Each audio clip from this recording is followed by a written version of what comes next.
Out of the gates and ready to go. Hot Mic with Hutton and Withrow is underway on this Wednesday edition. Glad you're with us across the OutKick network. That includes YouTube, where you can join Chad in the chat starting right now. Just search out OutKick, hit subscribe, pound the like button, and ring that bell. That way you're alerted each and every time we go live across all of the shows here on the network. Big show planned today from 6th and Peabody with EA Beer and Old Smoky Moonshine. Clay Travis joins us in an hour and 15 minutes. We'll speak to the fearless leader of OutKick, the founder of OutKick. Clay will be with us as he is each and every week on Wednesdays. Ross Tucker, host of the Ross Tucker Football Podcast, on today's show as well in hour two. Plus Ned Michaels, golf analyst, joins us from Rome, where we will see the Ryder Cup get underway. And Ned will give us the very latest. Late night for him in Rome, joining us in hour number 3 this afternoon. Chad, good afternoon. Hutton, happy to be here. Excited for this big show today. Yeah, that's going to be fun. And we hit it right off the top with the Score Starts headlines, starting with Jimbo Fisher, who gave up the play calling duties and brought back Connor Weigman. And Weigman is now, well, he's done for the year. Broken foot, starting quarterback, the third consecutive season now that the quarterback who has started the season for Texas A&M is done. Haynes King in 2021. Max Johnson injured last year, and now Weigman and Johnson's back in the mix as they take on Arkansas this weekend in Arlington. Fisher is, well, he's rich, very wealthy. He'll be wealthy either way.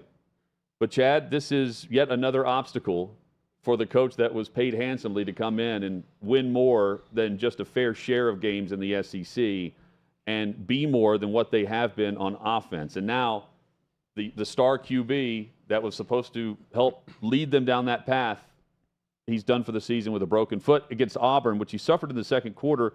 And initially, the initial reports were it's not that serious. The x-rays were negative. And then today on the SEC teleconference call with reporters previewing the upcoming week, Fisher says, oh, he has a broken foot and he's done for the season. Hutton, I maybe have a little bit of different opinion about all this. I think this helps Jimbo Fisher's job security. I think Texas A&M fans and administration there, led by Ross Bjork, they're looking for any excuse to protect this guy with that contract. They're looking for any excuse to say it's not Jimbo Fisher's fault. And losing your starting quarterback is one of those excuses. Well, you said that they look pretty good with Johnson. I think now it's just icing on the cake. Like whatever they get out of Max Johnson, who, he 2 touchdown passes. Stats were good in that second half against Auburn. They got hit a couple times. Yeah, it had just an incredible, touchdown or two. Getting choked up here talking about Max Johnson. I thought he looked good in that game. And whatever he does that's good from here on out, it'll be seen by Aggie fans as, hey, look at Jimbo Fisher getting the most out of a backup quarterback. Well, and then if they bottom out and don't win much going forward, what are they going to say? Well, Connor Weigman's the real deal, and now when he gets back, this program's going to be just fine, and this team's going to be just fine. So I actually think that this actually gets his seat cooler and not hotter because of that. Because they want any reason to buy in and believe in Jimbo Fisher, and this is a proper excuse for that fan base and for the administration to say, well, lost a starting quarterback, whatever happens, happens. Well, let's see it's how it happens, though. Let's see who they lose to if they lose along the way. But, I mean, they should have confidence in Max Johnson, former starter in the league, and he's only thrown 7 picks for his career. He's, 42, 45 touchdown passes, and started the season last year. So, can they move forward and win games? Absolutely. Now, if they're awesome from here on out with Max Johnson and the offense looks a lot better, then the question to ask would be, well, why wasn't he starting before?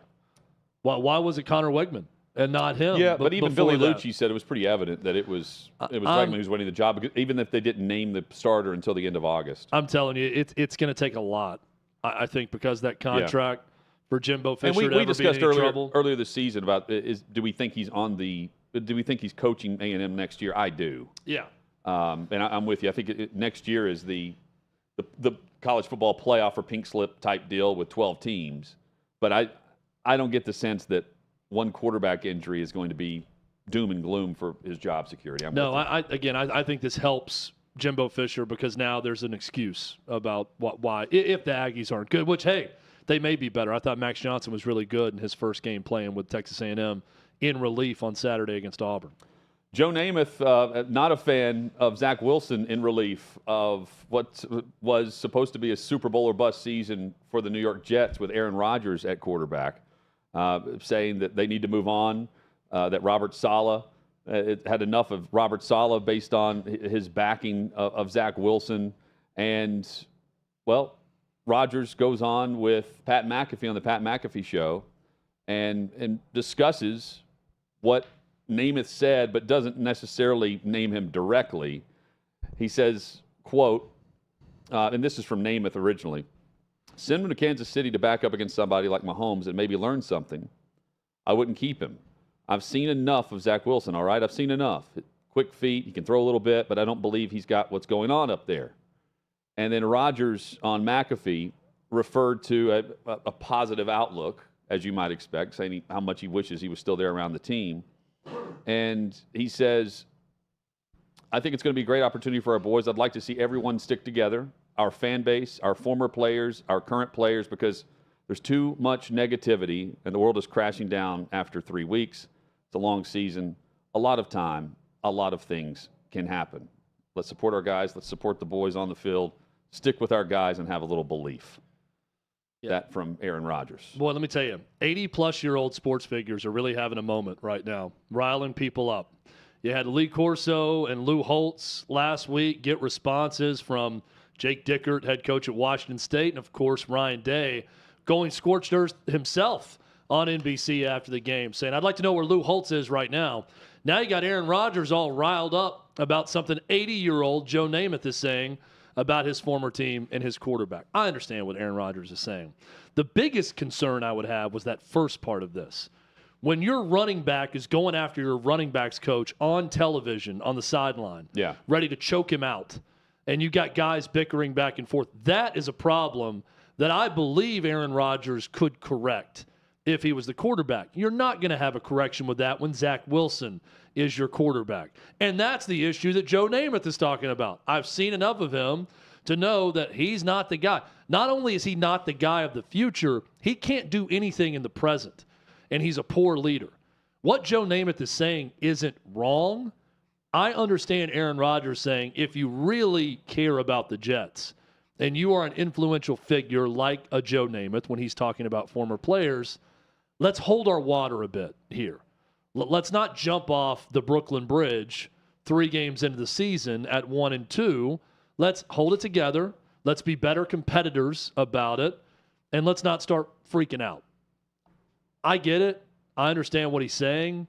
I just think we're all getting a little bit too riled up over the opinions of 80-plus-year-olds and having to go back and forth about it. Well, it's Namath is echoing the opinion of many, including the locker room from last year.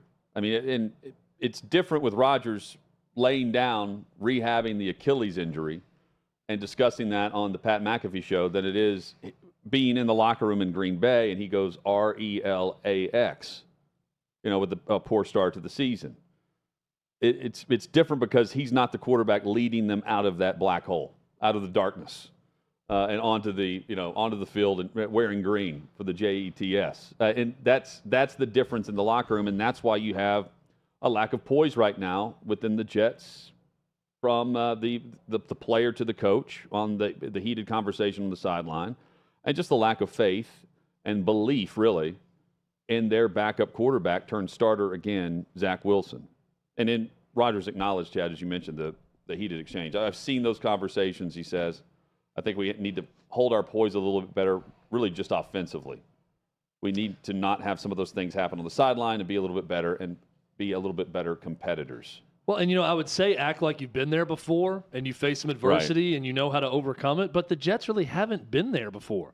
They haven't been the focal point of a league. They haven't been a team with enormous expectations. At least the guys on this Jets roster haven't been there. Aaron Rodgers has been there. If he was leading this team, he could, as you said, Hutton, do the RELAX, relax speech and calm people down just with his presence, but he's hurt. He's out for the season. So when Aaron Rodgers says, I don't know that we'd be 3-0 right now, but maybe. If I was, yeah, of course. But he's not there. So let's have a little bit of grace, I think, is also the message here from Aaron Rodgers. But that grace has to also start from within.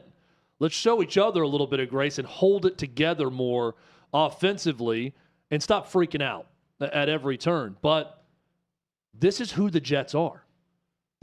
You can't say act like you've been there before and go about your business and go win some games. They don't really know how to do that. They went and got Aaron Rodgers to teach them how to do that. Robert Saleh doesn't know how to do that as a head coach either. He hasn't done it yet. So there probably does need to be a little bit of grace shown from that Jets fan base and former players like Joe Namath. But I'm also not going to sit here and railroad an 80-year-old man who's given his honest opinion on a quarterback position he knows a hell of a lot about. And probably a hell of a lot more than I know about the quarterback position given his history. So if he's got an opinion about Zach Wilson, he's asked about it, who am I to tell an 80-year-old man not to voice his opinion about it? He can say whatever the heck he wants. And what he's saying is exactly what everyone knows that watches Zach Wilson. He sucks. He sucks right now. He hasn't improved. I thought he could improve. I bought it. They win the first game, and I'm thinking maybe, just maybe, Zach Wilson has improved with Aaron Rodgers around him. But Hutton, that does not look to be the case right now. Well, I think he through can these 3 games. improve, but it goes back to my point yesterday. You don't improve after 4 snaps of being the backup. You can't rehab that process of what needs to take place behind the scenes in week 1 in the middle of the first quarter. It doesn't go down like that. And maybe he could do that with a fresh start somewhere else, but he's not going to do that somewhere else this season because Robert Saleh is dead set on Wilson being the guy. Tim Boyle's the backup. They've signed Trevor Siemian to the practice squad now, and they're moving forward with that 3-pack going into the heart of their schedule now as division play really ramps up for all teams across the league. For all of the discussion and attention on the Jets, imagine if Colin Kaepernick was there on the practice squad. He wrote a letter to Joe Douglas explaining why he would be great to be considered for the practice squad spot on the Jets roster, saying that he agrees with why they're backing Zach Wilson, but if anything were to happen, he's ready to go. He could be on the practice squad, and they end up signing Trevor Siemian, one of their former QBs, who lost out in Cincinnati to Reed Stinnett. Didn't sign on the practice squad in Cincy. Instead, signs with the New York Jets. And you look at the stats for Siemian, they're not great. But you think there's a coincidence while Kaepernick wants to be on the Jets practice squad when he's not writing letters that we know about through friends that are putting this out there with his permission to Dallas, Philadelphia, or Atlanta? Those are just the 3. I'm sure there are others that don't currently have a quarterback on their practice squad. He's not asking to be on their rosters. He's wanting to be on New York with the Jets because of the brand, not because of the ball. Hutton, I can't be the only one that's rooting for this to happen. I think this would be amazing theater in a city known for its theater. Well, it would be amazing theater, but also just a soap opera. Absolutely. But for no reason. But they already are a soap opera. And look, Colin Kaepernick, the soap opera, though, was about winning, and now it's just everyone knows who they are without Rodgers. It's not going to happen. All right, let's end it right there. It's not going to happen because he hasn't played in forever. And, 7 years. And there's got to be better options, available. If you're looking for someone on the street, there's Carson Wentz is a better option, as an example right now, if you wanted to go with someone off the street. I'm just saying, as someone who loves entertainment, the idea of Colin Kaepernick coming to the Jets' rescue and him trying to be the answer for that organization right now in New York with all eyes on him, the coverage of that would be a spectacle to behold. And the response from America on either side would be so over the top on both sides. I mean, at some point you just kind of want to watch Rome burn. And everything would burn if this happened, and I'm rooting for it, quite frankly. Let's burn it all down. You're not going to have to have Kaepernick there to watch Rome burn if you're thinking of it from the perspective of Saleh and Douglas. It's not as much fun to watch Zach Wilson flail around and fail out there on the field. I want more drama out there. Why not Philadelphia, Atlanta, or Dallas if you're Kaepernick?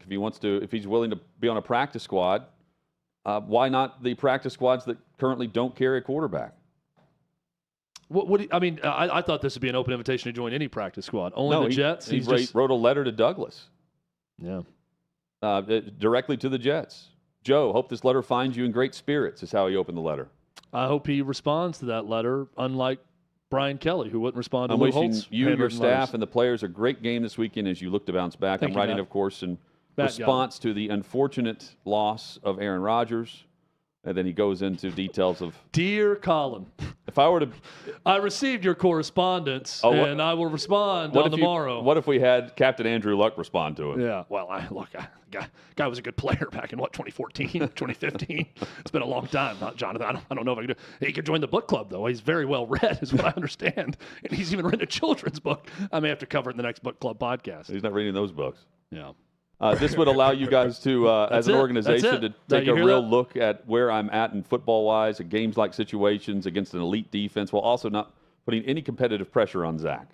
It's great. Bring it on.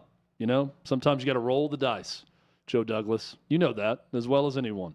Bring on Colin Kaepernick. But what else could the Jets have right now? What other controversy can we create with this New York Jets team? Bring it all on. Let's... Trial by fire. Let's just face everything all at once, get it out of the way, cleanse our souls of all bad things, and start anew next year with Aaron Rodgers. This should be the goal. Kaepernick not trying to go for the practice squad at Arizona right now? Or Jacksonville? Josh Dobbs is locking that job down forever. More NFL discussion next.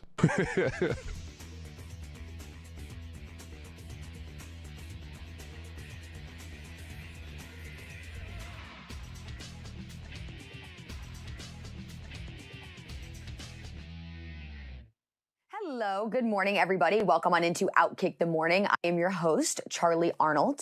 Now, when it comes to race baiting in sports, no one does it better than ESPN. It's one of the reasons I was frustrated while working there.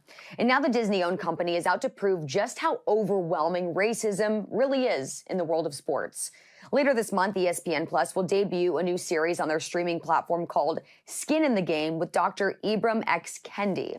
Now, if you aren't familiar with Kendi, he is a so-called anti-racist.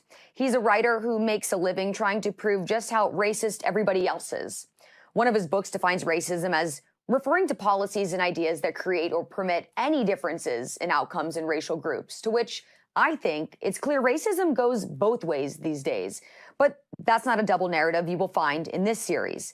Instead, the first episode will focus on Black athletes who use public platforms to protest injustices and what it costs to speak up. And in the second, why Black female athletes are considered polarizing when they prioritize their mental health, just as a few examples. Now, I appreciate highlighting athletes who have done incredible things in the world of sports, whether they are Black, white, Asian, Latin, or otherwise. But using Ibram X. Kendi to lead this series just feels like a setup. Is he going to mention that in these episodes, there was an occurrence in 2016 where Colin Kaepernick wore socks to a 49ers practice that showed cartoon policemen done up as pigs? Now, this even being prior to Kaepernick's sit-down of the national anthem during San Francisco's August preseason game. Or will they mention how in 2022, former ESPN anchor and sports analyst Jemele Hill famously called Trump a white supremacist and his voters all racist? Until the documentary airs, we can only ask one question. Will it be fair and balanced? Seems highly unlikely. Now, considering the host, handpicked by ESPN, he has incited his own racist remarks against people that don't look like him in the past, so I don't see how any way, in any shape, any form, this is an unbiased series. Now, speaking of the past, once upon a time, guys, I also worked for the Fox station in Indianapolis, and I covered the Colts. One of the guys I covered in that locker room, former NFL safety Sergio Brown, who went on to play for 6 years in the league. When I met him, he was talented, he was smart, and an all-around very, very pleasant guy. So I was startled to come across headlines 2 days ago that his mother had been murdered and that he was nowhere to be found. Then yesterday, the story got even weirder. From an Instagram burner account, which seems to belong to Brown, a video was posted of Brown making some very, very bizarre claims. Check it out. I got it. Doris. It's P. Sherman. There's something going on with the screen. Sydney. It's going Oh my gosh. I can't. Just keep swimming. Just keep swimming. What the missing? They ain't never seen Finding Nemo. What the What's going on? This is traumatic. Lucky I know how to say a joke. You can hear him say he thought his mom was on vacation and the FBI and Maywood Police Department in Illinois had kidnapped him. This is a part of the video that you didn't see, but he goes on to make very, very weird claims. He also talks about fake news. I mean, it's clear Sergio Brown has lost it. And making it even worse for Sergio, one of his mom's neighbors told a local news station that police told him that they saw Brown through the door's Ring camera and light a bonfire to burn his mother's clothes.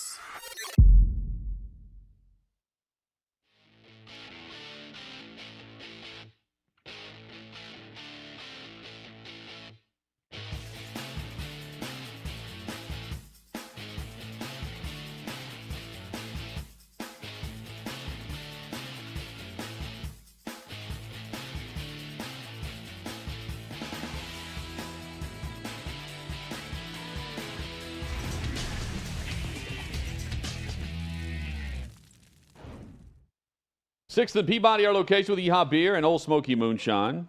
Hot Mic with Honey Withrow rolls on. Glad you're with us. Chad, who'd have thought that at this point in the season, Deion Sanders would be doing what he's doing compared to Sean Payton and the Broncos from Boulder to Denver? It's a fascinating state of football right now, Hutton, state of Colorado. The proven Super Bowl winning head coach returned to save a proud organization is flailing right now, looking like Nathaniel Hackett Jr. Meanwhile, Deion Sanders was a star coach in HBCU, first gig in the Power 5, doing just fine and getting everyone watching him every single week also. He's definitely been the star. I was thinking about that watching the Broncos, how crazy it is that the Colorado Buffaloes are a bigger deal right now than the Denver Broncos. That's probably never been the case. An afterthought. In that area? Yeah, never been the case. Broncos play Chicago, 0-3 versus 0-3 this weekend. At least the Bears only lost by 31 points. Yeah. Not 70-20. And you've got, look, for Sean Payton, he wanted Vic Fangio. They end up, Fangio, of course, accepts the Dolphins job instead. And they have so many different questions on defense. Russell Wilson's been okay, but not great. And then you have the superstar status of Colorado and Deion and everything that Primetime was chatting about in the offseason. Everyone clinging to every word. Same could be said for Sean Payton. And one's living up to it, the other one's not. One handles a loss well. Sean Payton's not handling the 0-3 start very well. What's your question? Yeah, you just lost by 50 points, dude. Yeah, the reporter was kind of going through, hey, these things are an NFL first. It hasn't happened this way. Don't know if you're aware. Yeah, I'm aware. What's your question? Look? I think we probably need to hold our water a little bit too on Sean Payton with this, but Hutton, I watch that defense and I just don't know how much better it's going to get to the point where they're anything other than 7-10 right now would be kind of a dream for the Broncos for improvement. Well, and they've got. But also, do you just want to? Just go ahead and bottom out again and get a high draft pick. I don't know what is going on there. Well, I don't know how many. I don't think they have the picks because they traded their picks for Russell Wilson and they got one in return this past year from Miami. But yeah, I mean they've put everything into either New Orleans or Seattle based on the acquisition of Payton and Russell Wilson. It's also fascinating to me to see the attitudes of both coaches. They're both very arrogant. Yeah. Deion's arrogance is paying off for him. Yep. And his he calls it confidence and not arrogant, but it's arrogance. His arrogance and his program's whole demeanor and attitude has paid off early on. Sean Payton's has not. I think his ego has gotten the best of him, whether it be with the reporter, whether it be with his defense. His comments to Jarrett Bell about Nathaniel Hackett, that bit him because the football community did not like that one bit. Yeah, we in the media were okay with it because, at least he was being honest. It was true. Yeah, I'm sure the Broncos fan base, okay, well, at least this guy's acknowledging what's happened. He's definitely going to make it better, right? Won a Super Bowl with the Saints. Got to be better than Nathaniel Hackett, and through 3 games, he looks worse which is shocking to everyone. And it is just interesting how the flip side of success versus failure with two guys who clearly have gigantic egos and how that pays off. Now, in the NFL, I don't think as a head coach in the NFL, it serves you that well to have an enormous ego and be arrogant because of the nature of the business in the NFL, where everyone's designed to go 500, and it's more about smart draft picks, free agent signings, and then smart preparation as coaches. Unfortunately, it happens way too often, though. No, I agree. In college football, though, it's paying off for Deion because this is the you part two. Well, instead of they ego, put out a persona and a celebrity status swagger that is going to work with transfer portal guys. Their confidence. It's going to work. Deion Sanders has to get his line play down. He's getting the skill position guys, and starting with his son. And that's where he's going to play a factor in the tampering, quote unquote. Well, absolutely. That's the next step in the portal for them. Speed. I think he's going to be able to attract that through high school recruiting, and he's going to get some top guys there. And I think he's going to have the ability to go into that portal and get fully grown men that are fully developed 3 or 4 years into their career to come in and play offensive line and defensive line. If you supplement your roster that way and you have the quarterback, which he does right now with his son, they're only going to get better. I believe Deion when he says, catch us now because we're as bad as we're ever going to be right now. So make sure you get your shots in right now. Maybe Sean Payton would actually say that too. By the way, Deion's not the first coach to say that. I think pretty much every coach in year one that has some ego to him has said, hey, catch us now. Now's the time to get us because we're going to build and only get better and better. So he's not exclusive to having that type of attitude about his team, but I believe it. I do believe with Deion that he's only going to get better talent. Now, the key for any program is, are you going to have a quarterback as good as your son? Don't know. Don't know until you recruit that guy and see him on the field, because so many times it comes down to the quarterback. This week in the NFL, by the way, we have 2 matchups of 0-3, 0-3. Yeah, you've got Vikings and Panthers, Broncos, Bears. And going back to Payton, Broncos, Bears this week on the road in Chicago. They return home. They'll be hosting the New York Jets. Going back to the comments this offseason about Nathaniel Hackett. Guess who's favored in that Broncos-Bears game in Chicago? The team that just got 70 hung on them is favored. What is it, like 1 or 2? 1.5? 2.5, last I saw. Oh, it's up to 3? Regardless. Is that the vomit money into maker? A barf bag, Chicago Bears fans. That is a house that is on fire right now. Your defensive coordinator resigned mysteriously with a lot of Soldier Field talk about inappropriate conduct. Burglarized. Soldier Field burglarized. Taylor Swift stomped on your grave at Arrowhead in front of all of America, and more women than have ever watched a Chicago Bears game saw you get demoralized by Patrick Mahomes and the Chiefs. 41-10, but also could have also lost 70-10. Matty Ice is wearing a Bears shirt today. He still believes in the Bears. And now you're a 2.5-point home dog to the Denver Broncos, who just gave up 70 to a team on the road. It's bad times. I guess it's because they also saw Denver score 20? Yeah. Hey, let's expand this out to the Chicagoland area. Northwestern football. Oh. Absolute atrocity and scandal in the offseason with Pat Fitzgerald. Notre Dame has 10 men on the field. That's a Chicago team also. Don't kid yourselves. That is Chicago's team. Notre Dame has 10 men on the field in the final 2 plays with a chance to knock off Ohio State. Matty Ice's Cubs were up 6-0 last night in Atlanta and blow it. Lose 7-6. And lose 7-6. They're tied with Collins Marlins now for the final wild card spot. Chicago is burning, ladies and gentlemen. Absolutely burning. The White Sox apparently have the worst culture in the history of pro sports based on players who've been there before. No accountability. Nothing going on with that organization. That city not doing well. Also not doing well, those trying to figure out how Deion and the Colorado Buffaloes were trounced the way they were in Oregon this past weekend as they returned back to Boulder to take on USC. Here's Keyshawn Johnson with thoughts on what helped beat Colorado last weekend. So I spoke to somebody in the coaching fraternity right after the game. And they know some people that coach at Oregon.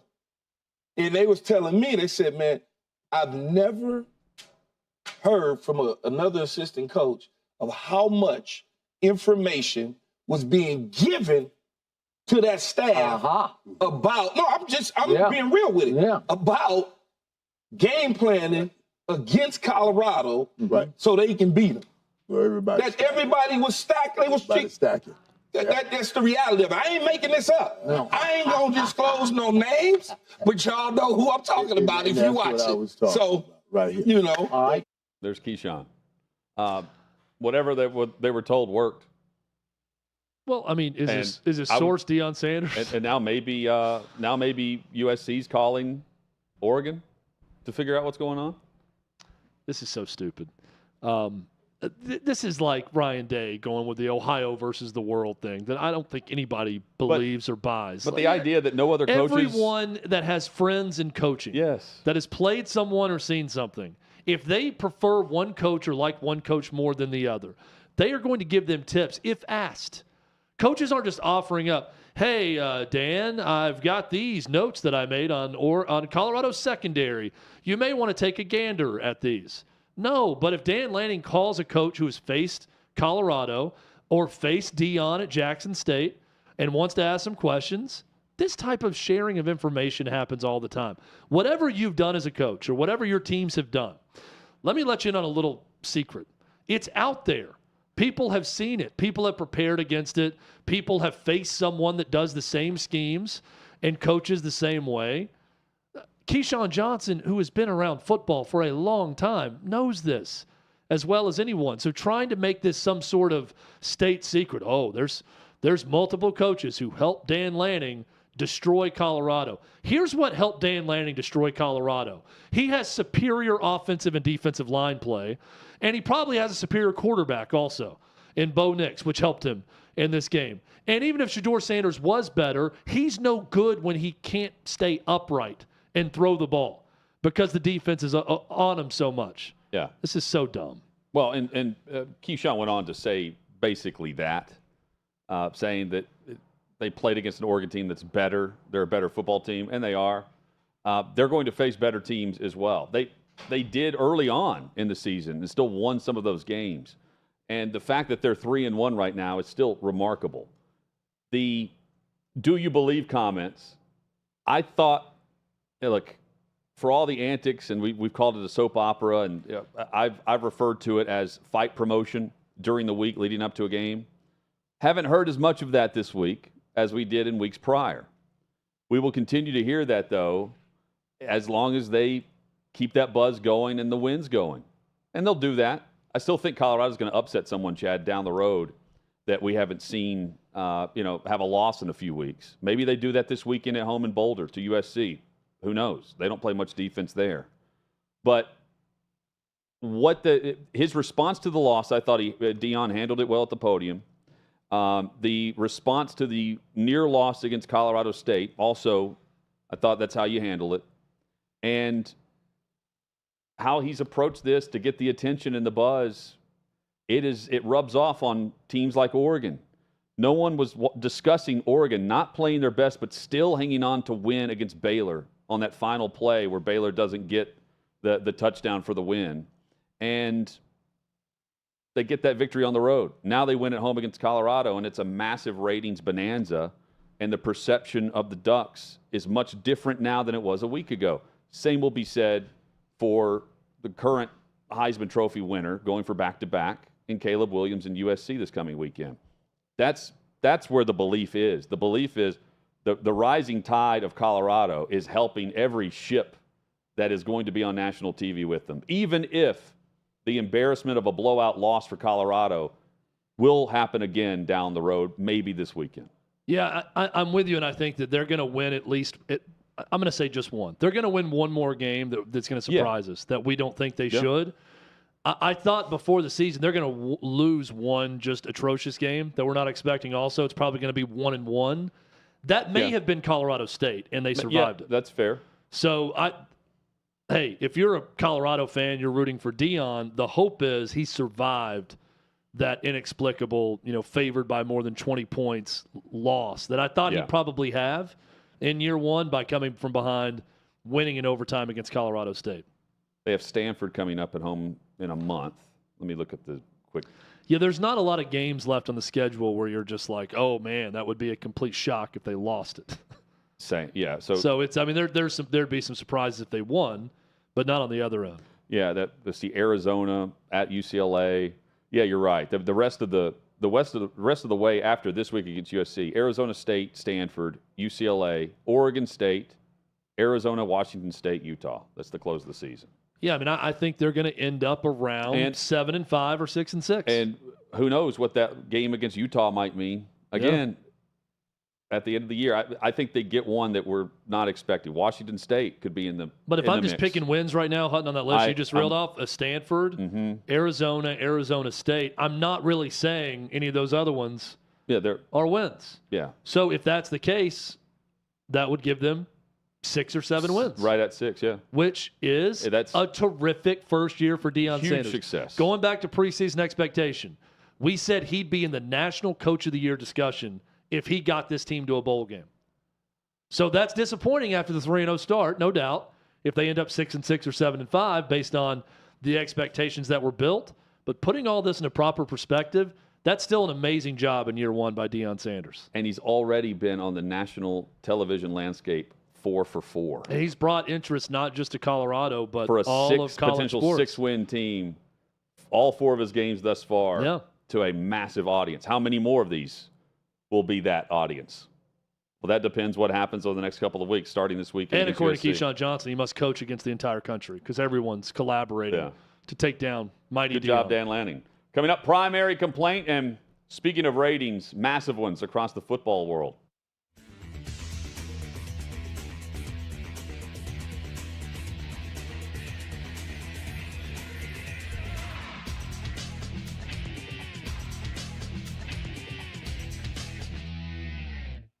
I'm here at the Big Machine Music City Grand Prix, but that's not the only big race that's on people's minds. Let's go talk about it. There's no way Biden can win again. There's just no way. Even the people that voted for him because they didn't like Trump, now at least have to see like senile, not all there. Probably won't be alive for 4 more years. Are you a Trump guy? Or are you a DeSantis guy? Or someone else?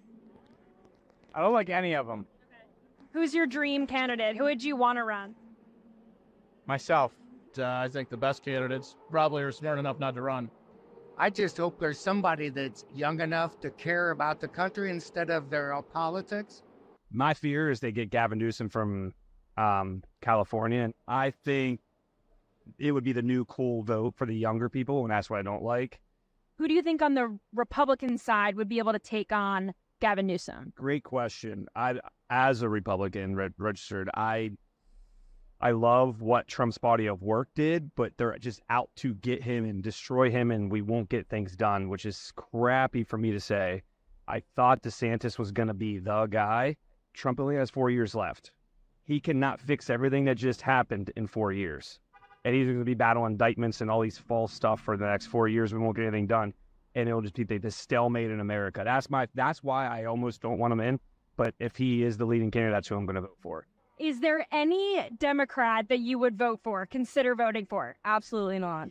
What about RFK Jr.? No. Who should our first female president be? Michelle Obama, of course. Okay. Yeah. I'm going to go with Harambe 2024. We have the 2024 presidential race coming up, and I wanted to see who you thought your favorite TV characters would vote for. Homer Simpson, like who do you think he would vote for? Donald Trump, all the way. Vito Corleone. Whoa. Whoever advances the cause of the Corleone family. Yeah. Tony Soprano. If Tony Soprano is voting in the 2024 election, who do you think he's voting for? I'm going to go Ron DeSantis. Okay. Why do you think that? Just seems like a Ron DeSantis kind of guy. Is this a meatball joke that you're trying to make right now? What about Homer Simpson? Homer would vote for Biden because he's a dope. Who do you think Napoleon Dynamite would vote for? That's a good question. I actually don't know. There's a right answer here. He's voting for himself or Pedro. There's a Viking show, I think. Okay. Maybe that's Hulu. I don't know. So in the Viking show, whatever the main character is, who do you think they would vote for in 2024? Probably a goat or a dog. I think we have one of those in office right now. So who do you think Jon Snow would vote for in this upcoming election? I'm going to say Donald J. Trump. Why do you think so? Because Game of Thrones is all about drama, and Trump comes with the drama, baby. Would you vote for Trump from jail? Yeah, probably. Yeah, probably. Because at that point, what else do you have to lose? Okay, would you vote for Trump from a jail cell? Hell yeah, baby. I will get Trump out of jail. Would you vote for Trump in jail? Oh, yeah. Based as The thing that Trump needs to remember is there's another political figure that said, I don't recall very well. Yeah. And that's all he's got to say. Is there like a dream candidate, someone that you think could like save us all? Yeah, Jesus. Amen to that.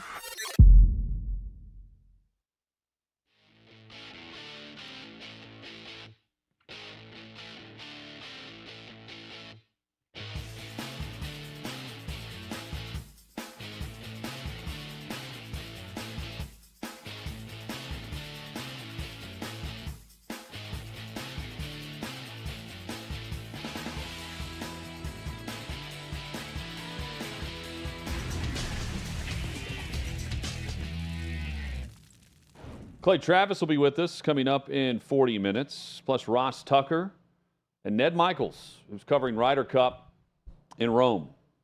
They're worse places to be. Yeah. Ned Not bad. will be on with us at 11 p.m. local time in Rome. Which is 5 Eastern. Looking forward to that. A friend of ours from right here in Nashville who's now doing great golf commentary for, CBS. He's done ESPN Plus. Radio, and much more. Ned's a grinder. Always was. Gets after, yeah. Always has been a grinder. On the golf course, too. Yeah. Great. Hot Mile with Hutton and Withrow rolls on across the OutKick network. Chad, the ratings continue to impress. That's always the case with football, college or pro, in the primetime slots. But they're higher than even we would have guessed compared to years previous where solid matchups were happening, but not with the same drama and intent from viewership, not just regionally, but nationally. Yeah, I am shocked that Colorado and Oregon in a blowout actually had better television numbers than Notre Dame and Ohio State. Now, the number that we're going to show here of 10.5 million viewers on NBC, that is a combined number between NBC, the telecast, and Peacock. So the actual television number is 9.98 million. Hutton, Oregon, Colorado at its peak had 10.03 million viewers. That is insane to me that a game that was out of hand quickly had that many viewers. By the way, that Notre Dame-Ohio State game, that's the highest rated game on NBC since 1993 for a college football game. Any college football game on NBC. Now, that's been Notre Dame games. Sure. For years and years. Now they have the Big Ten package also. So there'll be more games under consideration for that. But, man, oh, man. Great season so far for college football. A lot of eyeballs, not just on Colorado. They're shattering some records and drawing in a lot of interest. But I do think that specter of Deion has helped the entire sport. Yeah. But I was surprised to see that. It was very close. But I was surprised to see it wasn't Ohio State, Notre Dame. Given the stakes, given how close that game was, and I know it peaked in the last few minutes of the game, I'm surprised to see it wasn't ahead of Colorado, Oregon. And ABC and ESPN with the two Monday night games, roughly 24 million between the two was their average or their number for viewership, seesawing between those two games. It's working in their favor for the Monday night double package where it's not a true double header. Just an overlap. Some NBA news. Wojnarowski reporting Damian Lillard traded to the Bucks as part of a 3-team deal. So superstar status. He's wanted the championship level contention, and now in Milwaukee. He gets Giannis. And Giannis wanted that type of buy-in too. Yeah. From his organization. I love this pairing because I think both those guys are no-nonsense type players. They're all about the rings. They want to win and win first and foremost. There's not a ton of flash to both those guys. I think this is a nice pairing there in Milwaukee. And who knew that you had to go to Milwaukee to try to chase that ring and win a championship? That's where they are. He had been pushing for Miami. He wanted to play in with the Heat culture. He wanted to be a part of that Heat culture. 7-time All-Star, though. He can now go for that. Title. The ratings have been tremendous. Ratings, just real quick and brief. Kansas City and Chicago, with Taylor Swift's impact. They play the Jets now this week. Chiefs on the road in New York. You think she'll be there? She's got a place in New York. I know that. It's one of her homes is in New York City. Multiple Jets, too. She can, maybe she'll be with Ned in Rome. She might be there. Now, think about this game if it was Aaron Rodgers playing and Taylor Swift was there, and it was Aaron Rodgers and the Jets versus the Chiefs. Look, Swifties are going to tune in no matter what. Doesn't matter who the other quarterback is. As long as Taylor Swift's in the house, you know it's going to be – the ratings are going to go through the roof with the female demographic. So I expect another ratings bonanza whenever she shows up again. I know Travis Kelce went on his podcast and wouldn't go into details, but talked a little bit about it. This is the one thing he won't go into detail? Yeah, he went into more detail about the friendship bracelet than he did that day? He said she's more private than I am, and he said, so I'm going to respect our personal life and not get too much more into it. But he did say, it was great to have her there. She looked great up in the suite and said something along those lines. Now it's about just staying silent. Like, is Kelce now on voice rest instead of Taylor? Remember because that's why he couldn't speak to her, because she was on voice rest, because she was doing the back-to-back-to-back shows. Remember we had Colin Jost in studio? Yeah. And this was right when he was rumored to be with Scarlett Johansson, ScarJo. Yeah. And you asked about them, and he, deflected in a way that he just kind of changed the subject. Or he looked at – we had another comedian in there with him, and he kind of looked in and just started answering a different question, I think is how he handled it without – He laughed it off. And he laughed but wouldn't talk about it at all. I think we even told him, we got to ask you. And he's like, I straight up asked. I'll answer how I want to answer. Why is it like if you're with Scarlett Johansson, I would be bragging about it. Yeah, he handled it in a clever way. Yeah, without saying anything. Chad, you opened the show yesterday saying you're pissed off for greatness. Yep. How would you describe today at this time? I would just say that I absolutely love being underestimated. That is something that really gets me going. I absolutely love underestimation in any walk of life. And it drives me when I'm underestimated. You're a Coug. You're a Washington State Coug. Just in any facet, anything. If I'm treated like I'm an idiot when I'm not, if I'm treated like someone who can't bury a three-pointer in your face when I can, when I'm treated like someone who doesn't know how to pitch to 8-year-olds in coach pitch softball, I can. Just underestimate me, please. I am dying for people to underestimate me, homie. That's how I feel today. Pissed off for greatness yesterday. Dying to be underestimated again today. Perfect for everyone. We don't underestimate primary complaint. It's time to air our top grievance of the week. You can complain all you want. My job is so unfulfilling. Don't run away from your feelings. It's time for Hot Mike's primary complaint. Guys, my primary complaint this week, furniture assembly. I was putting together a chair that came in for Chad, our friend Duke. And shout out Duke. Great Turnbow. man. Great man.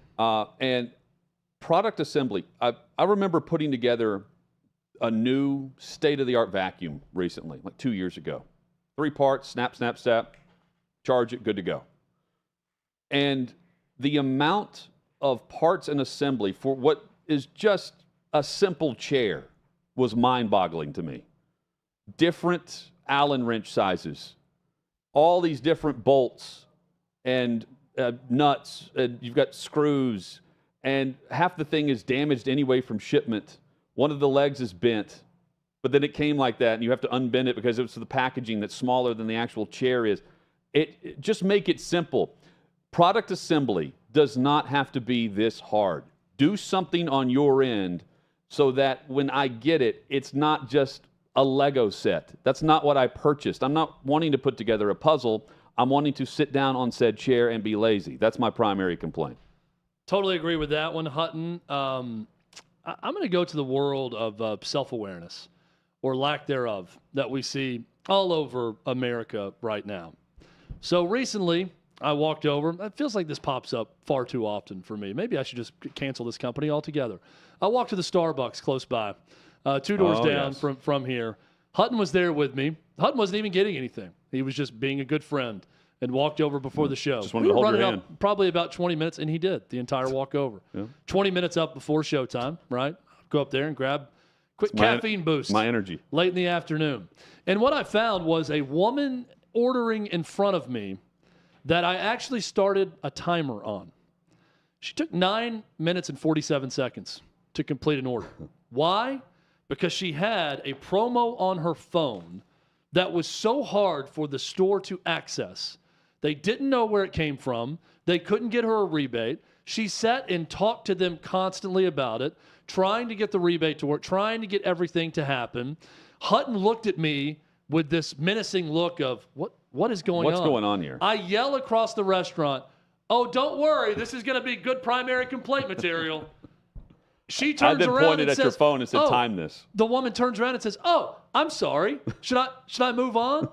And I just look at her with a blank expression thinking, of course, you should have moved on 8.5 minutes ago. If your $1.50 off of your drink is so important to you, okay, you need to go to the back of the line and start trying to figure out the promo and not back everyone else up. There was a group of 5 women behind me that were waiting. And, far be it for any of the other Starbucks employees that are sitting around to not open up the other 3 registers next to them and take one of our orders. They just look at us like we're idiots the entire time. If it takes that long to get a discount going, it is not on you to sit there and talk to the staff for 20 minutes before you can order. Just go to the back of the line, or here's another thing, just pay full price. Pay full price, get the hell out, let everyone else order, be a decent human, go about your day. This is my primary complaint. Chad, while you were giving your primary complaint, I was doing some quick math. And, a lot of people, it's just a tidbit for you, but if you were to go to Starbucks every day versus making coffee at home, over the year you could save roughly $2,000. I don't go to Starbucks every day. I probably said that backwards, but just make your coffee at home versus going to Starbucks. I have a nice Nespresso machine. I've got iced coffee from that I brought in today also. He chooses to spend money elsewhere. I normally on Starbucks. do that, but sometimes I get hard up for it, and I just decide, let's go next door. Let's get something. I hear you. I'm just saying, again, she's in the wrong, but she might be thinking, that $1.50, that could go a long way. It must have been a real treat for this woman to be at a Starbucks. I have a feeling this woman digs for these promos. Like, she probably Googled Starbucks promo while she was in line. It felt like the first time she's ever tried to use a phone app. It was all, and she was very nice to the people that she was talking to, but not nice to us who were trying to get somewhere and get an order in. I hear you. Definitely not a extreme couponing kind of woman that's used to that. But guys, my primary complaint revolves around an alleged reboot that may or may not be happening, but there are rumors that they will be rebooting The Office once this writer strike, actor strike, all that stuff is over. And my primary complaint is the show went off air roughly 10 years ago. I remember the final season was 2013. It was a great show. I know it struggled a little bit early on, but you grew to love the characters. And it's one of those things to where they still haven't said, are we going to be bringing back members of the original cast? Are we just going to be recasting altogether? You don't need to do either. I'm tired. I know you guys are on this of just not having an original thought. Now, it's one thing if they want to just bring the entire cast back together, but the way in which they left the show, you can't do that and it make a lot of sense. Plus, all these actors, several of which have gone on to become incredibly famous. You look at John Krasinski going out there basically being a superhero. You look at Steve Carell just doing all types of film work. Mindy Kaling's one of the biggest comedic writers they're trying to get in Hollywood at the moment. You're just not going to be able to put all these people back together and it be the same incredible show that it was originally. And that is my primary complaint. Even though they got Greg Daniels coming back to put this together, it's just not going to be worth it. Yeah. How did Rainn Wilson not go on to better things? You named everyone practically except for Rainn Wilson. He's off saving the planet right now. Yeah, but he's a tree hugger. Was he not doing that prior to The Office? I think the Office experience, because it was a paper company, maybe made him want him to go save trees. I'm just saying, how was he that bad after being so great at playing Dwight Schrute? There's a Frasier reboot happening on Paramount Plus. It feels like this, not so much because this is a little bit of a younger generation, but I feel like streaming companies now, they're asking themselves the question, how can we get our parents to tune in to a streamer? Because that's the only reason you bring back Frasier. Yes, or The Office. Right? Unless all the writers were young at the time and they're also playing characters on the show like The Office, and that's the one thing they write well is that character. And the other thing for The Office is it started off, it was some which I don't buy. very edgy content that nowadays a lot of people would probably be furious about. Yeah, there's absolutely. Steve Carell said that. He said I couldn't do it today. We'd get canceled for some of the jokes early on the show. Well, the British version of it was way more edgy, though. But you could be edgy because you have the person in the office that wants to cancel Michael Scott. So that's how you play it in the show. I mean, that was the dynamic of The Office. That was Toby in HR, yeah. So you could still get away with it based on the interactions that you have. I mean, I'd watch it. I'm not going to sit here and pretend that I won't watch it. What's the dude's name who comes in and takes a dump in his office? The Champ. Yeah. The guy who played Champ. Yeah, bring that back. David, what's his name? Kirshner, maybe? Keckner. Yeah. We'll get it right within the next 5 minutes. And, hey, how about Lane Kiffin get it right? That's next.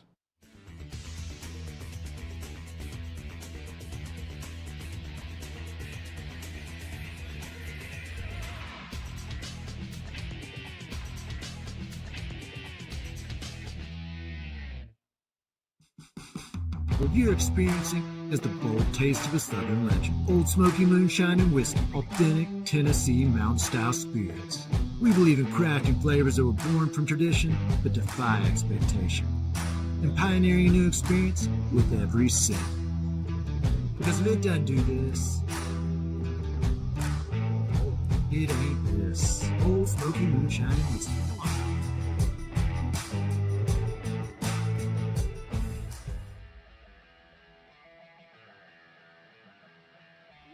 Welcome into OutKick the show. I am Clay Travis, your fearless leader. I am going to continue to argue that sports is one of the great unifying forces in all of American life.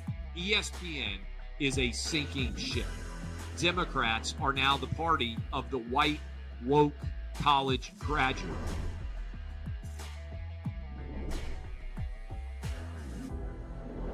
We live in a land of participation trophies. You gotta lean into the turns. You really gotta lean into the turns. When Leah Thomas walked in that first day, it got silent, and every girl was uncomfortable. Very difficult to go back-to-back years in the NFL with the #1 overall pick. Is it fair for people to be upset with Barbie? I've been out of LA long enough to have forgotten that libs, no matter how ridiculous the scenario, are gonna live. Another week of inflation, another week with Biden with COVID, and another set of losers to crown. People don't watch the WNBA on TV, in person, on a plane, on a train, on a bus, or on purpose. I mean, what have you seen firsthand of how this has affected you in the plant and your fellow employees? Under Joe Biden, the Taliban has retaken Afghanistan. Putin has invaded Ukraine. So if there was ever a time for freaking aliens to inhabit and conquer Earth, now would be that time. We've seen coaches throw water bottles. We've seen coaches act like idiots. We've seen coaches slap other coaches. But I think if you're involved in carjacking, you're inherently a rotten human. The level of stupid that sometimes gets on our YouTube chat just gives me a headache. You're born a male, play with males. You're born a female, play with females. Don't at me about it. The American people are being cheated. We, ladies and gentlemen, are being cheated. There's no doubt in my mind he could have caught the ball in his back pocket if he'd been running. Blowing a lead and losing a game is 100 times more lasting and painful in some clubhouses than losing the game 15-0. If I had to start a list in the last 10 years of horrible underachievers, he's at the top. We were directly impacted by the whole Leah Thomas thing, and we were able to see you guys on the ground with your signs supporting. That was huge. They were saying, oh, it's only 1 or 2. That's rubbish, and we all know that's rubbish. Once those trans-identifying males were able to succeed, it just encouraged others.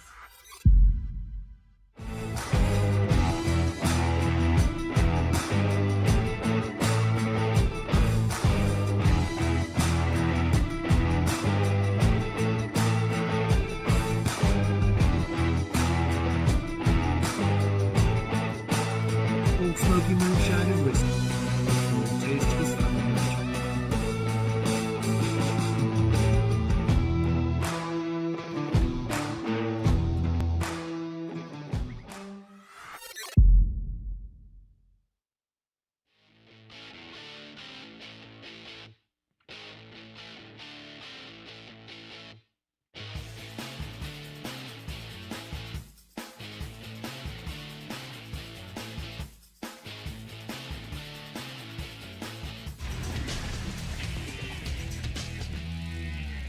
Just like that, the second hour is here. Hot Mic with Hutton and Withrow across the OutKick Network. Wednesday edition coming up in 20 minutes. Clay Travis will join us. Always a great conversation there. We'll get his take on Taylor Swift, sitting with Kelce's mother, and T. Swift taking the NFL by storm, the world by storm.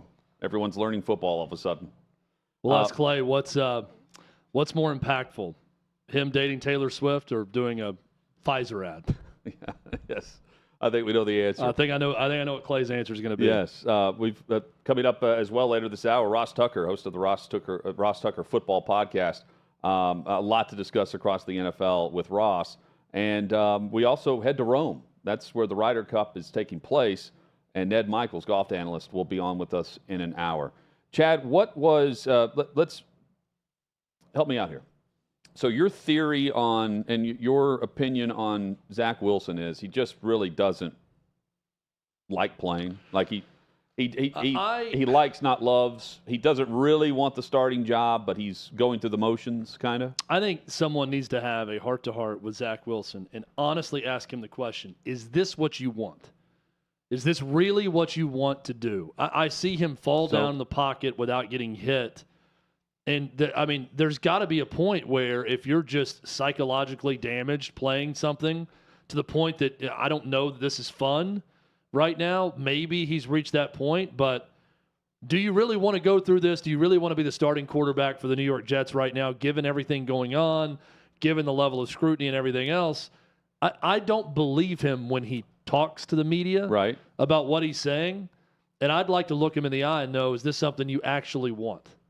So let me, in a way, connect this to my personal Lane Kiffin conundrum. I am aboard the Lane train through and through. Love the dude.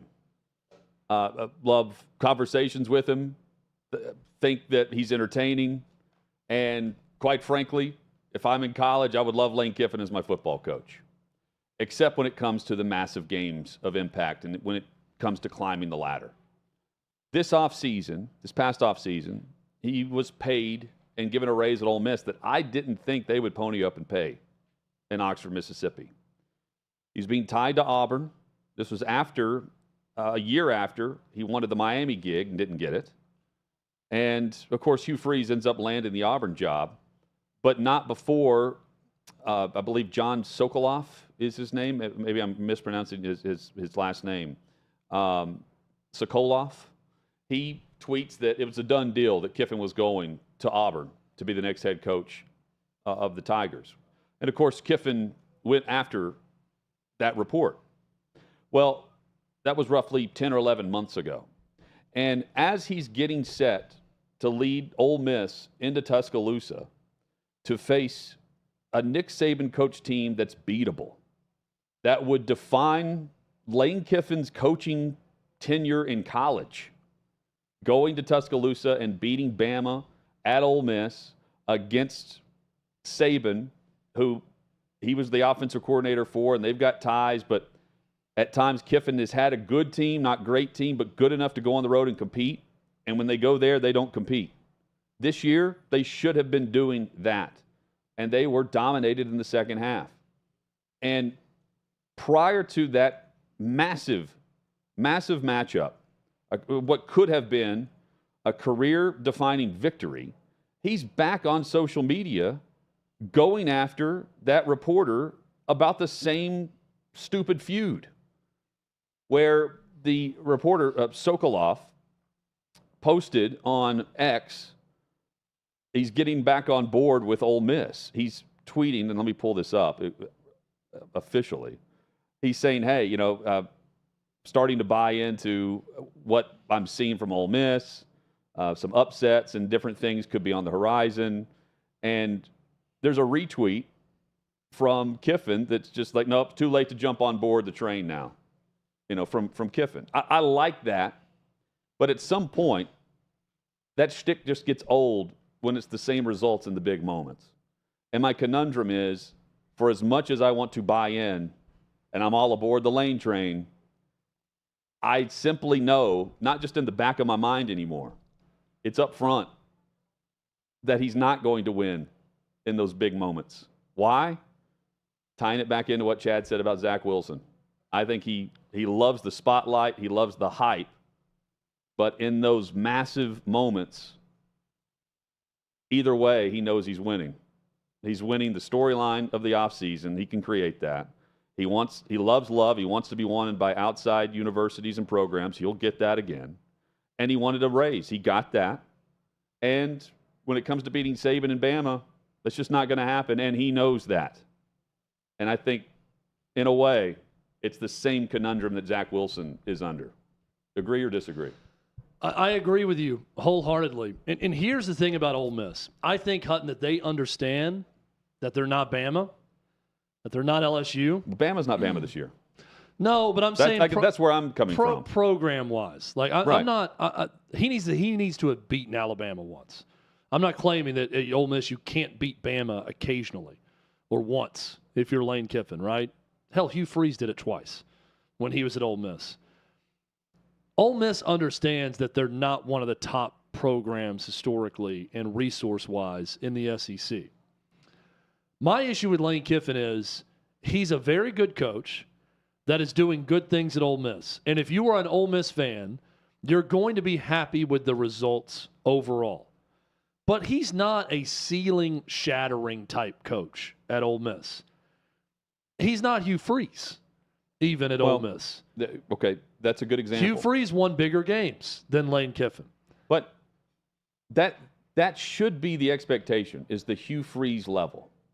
And on September 22nd, so over the weekend, on Friday, you've got the report out of Starkville from 10 months ago about he's taking the job at Auburn. It's already done. And this is right before the Egg Bowl? Is that when he reported this? Yeah. So that ties into why Kiffin, this irritated him so much. But John Sokoloff tweets, I know it's early, but if Jackson Dart has another big week at Alabama and Ole Miss can pull out a win in Tuscaloosa, I think he definitely belongs in the Heisman conversation. He arguably should already be part of that conversation. That was the post on X. And Kiffin, I think this is where we are 4 games into prime time. Deion would have used that as a promotion for his player, right?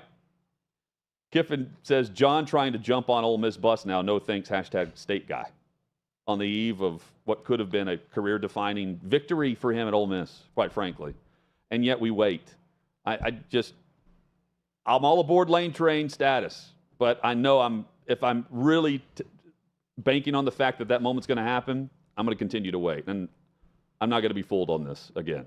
I'm tired of backing the Rebels in the big games where I think Kiffin's taking his team on the road and winning. I started last week by saying he came off the field in Oxford and was saying the right things, promoting his defense and what they did so well, and telling Cole Kublik when asked, producer in his ear told Cole to ask about Bama, and he said, yeah, I guess, man, we're going to Tuscaloosa. Yeah, we've got to face Nick Saban. We'll be on the road. And just walked off. Didn't try to make some joke, make it humorous, or try to go viral. And I thought that was because of the mentality of, hey, if we lock in now, we've got a team that can actually beat Bama's team this year. And that wasn't the case. They were steamrolled in that second half. I also, going back to the Zach Wilson comparison where I don't believe him, I just don't believe – it's not that I don't believe Lane Kiffin. I don't believe Lane Kiffin is truly all in. Yeah, does he at Ole Miss? Well, is he all in anywhere, though? Exactly. I wouldn't believe he's all – I didn't believe he was all in as offensive coordinator at Alabama.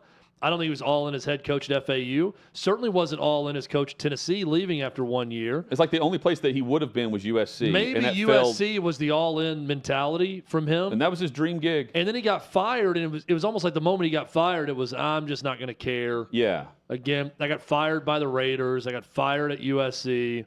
I'm just going to be happy-go-lucky, sarcastic, dry sense of humor Lane.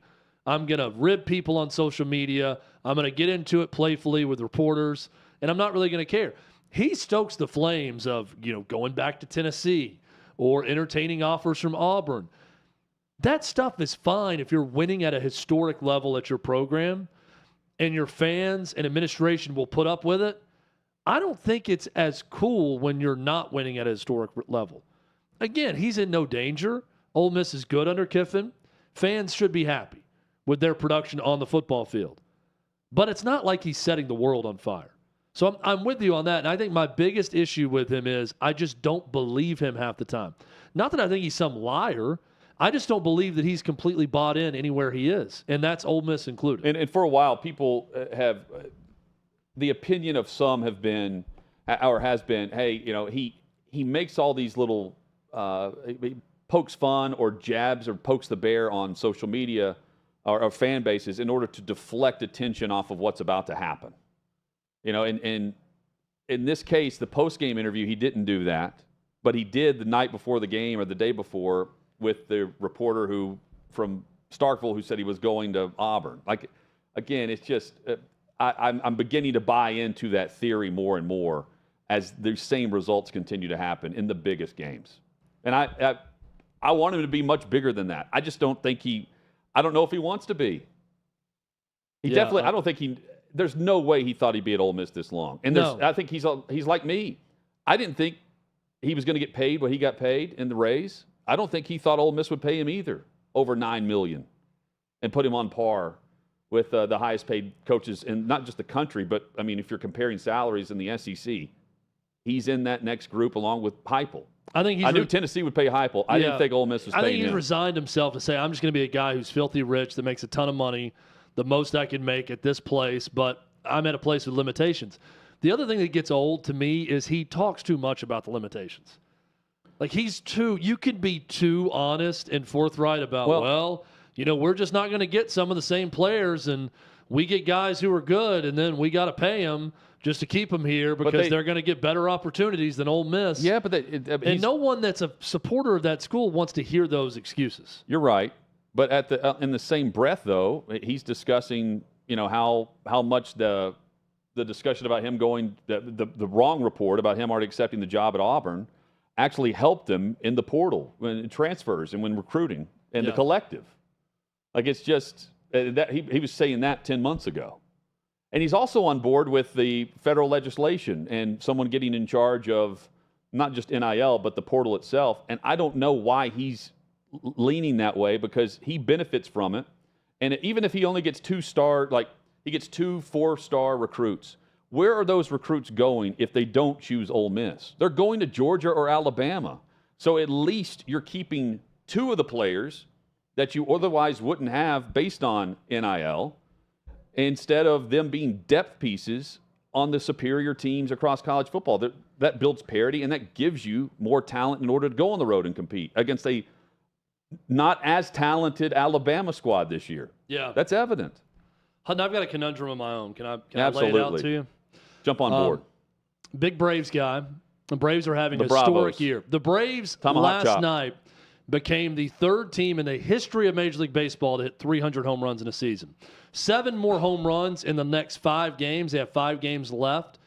They will have hit more home runs than any team in the history of the game. And that's not where it ends. They have plenty of offensive stats that put them in a company of one, the 27 Yankees, when it comes to offensive baseball. Here's my problem with the Braves. I don't think they're getting out of the division series because their starting pitching is a problem. Bryce Elder showed that again last night. They're behind 6-0 quick in that game because of a lack of starting pitching. Do I believe in Spencer Strider, a guy that for a big chunk of the year was in the NL Cy Young race? Absolutely. But is it a big problem when Charlie Morton and Max Fried are both dealing with finger issues and are on the 15-day IR, and they're not coming back until maybe the NLDS, but definitely for the NLCS, if they can make it back by then? That is a huge problem. This Braves team can score runs on anyone, and they have shown that time and time again this year. It's a historically great offense. But you do not win in October unless you've got a good 3 or 4-man rotation that can go head-to-head with anyone. I'm not a believer in the Braves rotation at this point.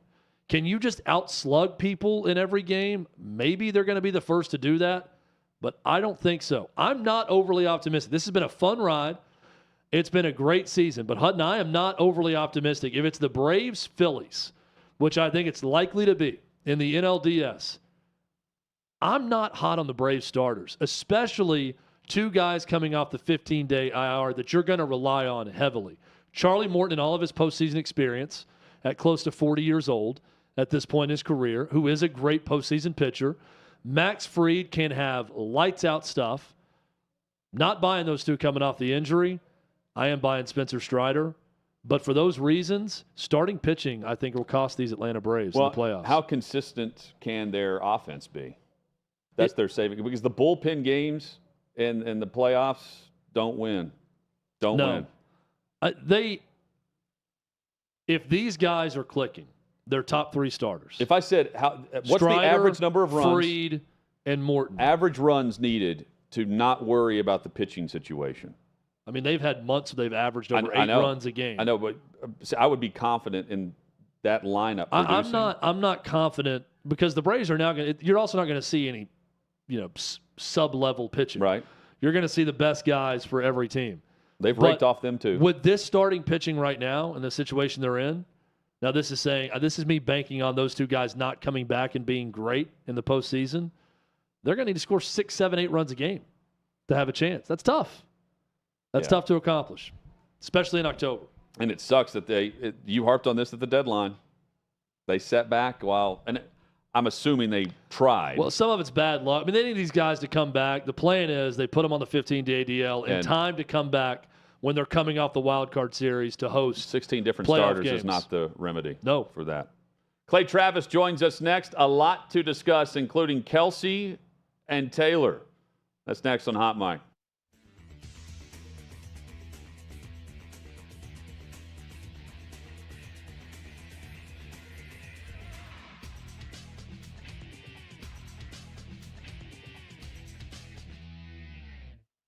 Good morning. The NFL has filed a grievance against the NFL Players Association over running backs being possibly coerced/coached into feigning injuries. That's right.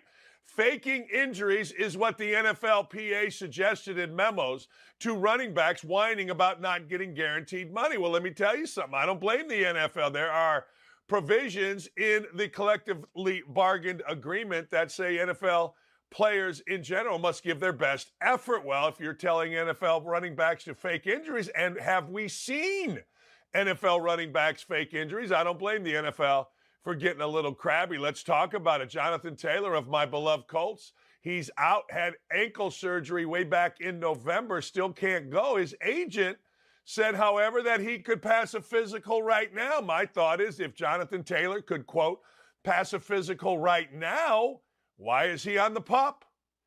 The agent said this a week or two ago. If he knew he could pass a physical, maybe you sit out a game or two. You don't go on a 4-game PUP. But here you see Tom Pelissero saying what a lot of us that were a little bit crabby of. Filed a grievance over allegations the union advised running backs to consider feigning or exaggerating injuries to gain leverage in contract talks, and seeking an order for the union to cease and desist from such improper conduct. I think Jonathan Taylor is absolutely faking. Look, I don't know.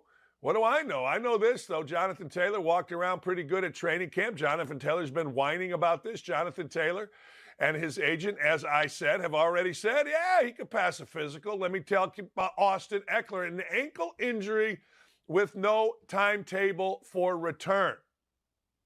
Really? I coached for 30 years. A lot of guys with ankle injuries, high ankle injuries, tweaked ankles, you name it, and everything in between. And there was always a timetable for them to return. But all of a sudden, Austin Eckler, who is the most vocal of the running backs, I can't return. I got an ankle. See, ankles are tough because there is swelling, there is black and blue. You do know, but also when you get healed from an ankle and you take a bad step, a lot of times on a heel, it can hurt and there's no outward sign. It's like mental health. You can say, I got mental health. It's like verbal abuse. You can say a guy verbally abused me. You can say anything you want. So Austin Eckler, Jonathan Taylor, certainly there are questions. I did not see the Saquon Barkley injury live. I saw it many, many times on replay. I guess he's hurt. We'll see how long Saquon Barkley stays out. There are some legitimate guys that are hurt. I think we all agree Nick Chubb certainly hurt. I think J.K. Dobbins hurt. Aaron Jones seems to be hurt. Chase Edmonds seems to be hurt. But you see what I'm doing here between Eckler and Barkley and Chubb and Taylor and Edmonds and Dobbins and Jones, you got a lot of running backs hurt. Why would I, if this was in fact run like a business, give guaranteed money to NFL running backs? They just get hurt. And truthfully, the Colts just won a road football game with a running back. Zach Moss looked all right. Got into a hole. Okay, fine. There's not a chance in holy hell that I am giving money to an NFL running back that is guaranteed for anything longer than a year. I'll give you a year's guarantee. I'll give you a 3-year deal, 1-year guarantee.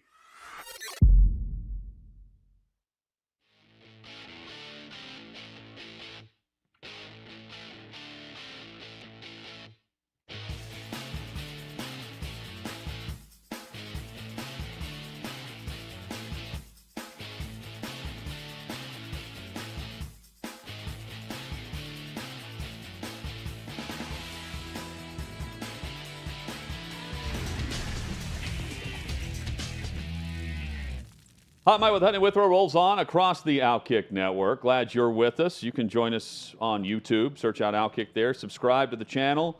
You can join the chat as well, the live chat going. Chat's hopping. From 6th and Peabody with Yeehaw Beer and Old Smoky Moonshine. We say hello to Clay Travis, founder of OutKick, who joins us weekly. Clay, hope things are well, man. Doing well. How are you guys? We are doing great. Is it great to be Travis Kelce right now? 2 months ago, he's trying to hand Taylor Swift a friendship bracelet with his phone number on it. 2 months later, she's in a suite at Arrowhead with his mom. Yeah, I mean, I think certainly, I think Taylor Swift is going to be the richest musician of all time before all is said and done. So, I mean, I don't know what her final net worth is going to be, but if the Rolling Stones are still touring in their 70s, I don't see any reason why Taylor Swift is not going to be singing those songs and have her audience with her for the next, 40 or 50 years as well, potentially. But I mean, I don't know what she sees in him. I think that's the more interesting question. Like, I don't think he's that good looking. He's near the tail end of his career. What's he going to do? WWE wrestle? I mean, Is she going to date a WWE wrestler? That seems unlikely to me. So I think the end result here is it's a smart marketing play. The NFL and the Taylor Swift fan base probably don't overlap that much. And so as you break this all down, it's a good way for both to expand their audience and sort of introduce their product to an audience that probably didn't know it that well. And, and then when she breaks up with him, she'll have another opportunity to write another breakup song, which probably will have him as the most hated NFL player in the whole country because all of her fans are going to inevitably blame him.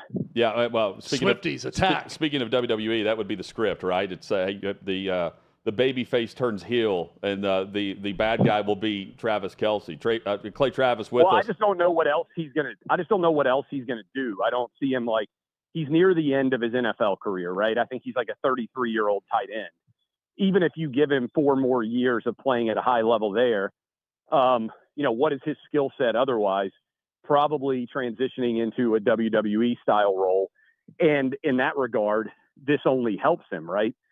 Because this makes him more famous, which probably increases what he can charge for his next job. So Fox had this, and it's the highest rated game for football. They've got, 20-plus million that tuned in to watch a 41-10 matchup between Kansas City and Chicago, and which is insane, and how social media pushes that. They have the biggest demo, number one in female teenagers, number one in females, 18 to 35, was it, Chad? 2 plus. 2 plus, that was one of the demographics. Yeah, 2 and all up. female. And I'm wondering, Clay, because this was the majority of the country got this game in the late afternoon. But I wonder if this was your average noon kickoff on CBS or Fox, how the networks could maneuver to make sure, Taylor Swift is in the booth. Can we push this to a prime national audience instead of one region like Jacksonville, which would get the smallest amount of eyeballs? Because that's exactly what's going to happen this week as the Kansas City visits New York to take on the Jets. If she's there, the over-under will be more than whatever it was for Brady and Giselle. Yeah, I don't know. Yeah, it's a good question. I actually think the biggest beneficiary here was not Taylor Swift, and it wasn't the NFL, and it wasn't Travis Kelce. I actually think it was the Bears, because if she's not there, everybody is talking about the fact that the Bears have lost 13 straight games. Yeah. The fact that Justin Fields has just fallen off the reservation. Their defensive coordinator resigns. They can't score. They're embarrassed.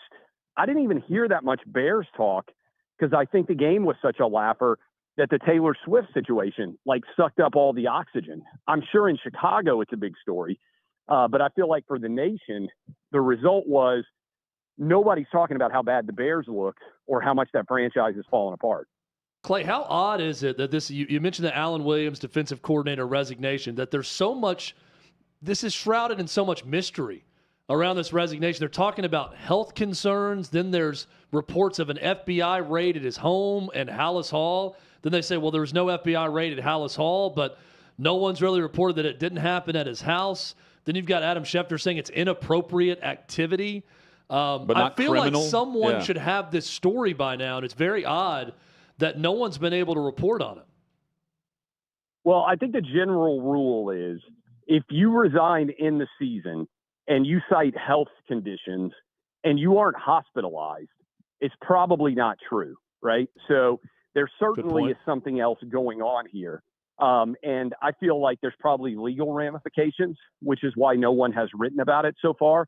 But I think it's just part and parcel of the Chicago Bears as an organization just being right now, let's be honest, an unmitigated disaster.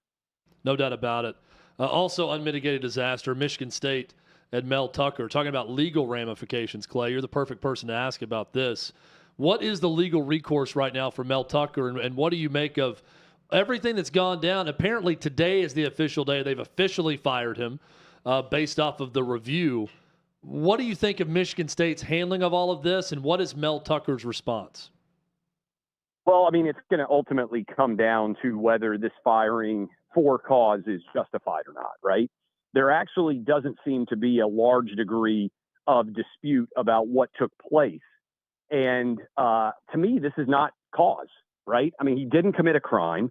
I don't think personally that engaging in phone sex is worthy of ending a $79 million contract.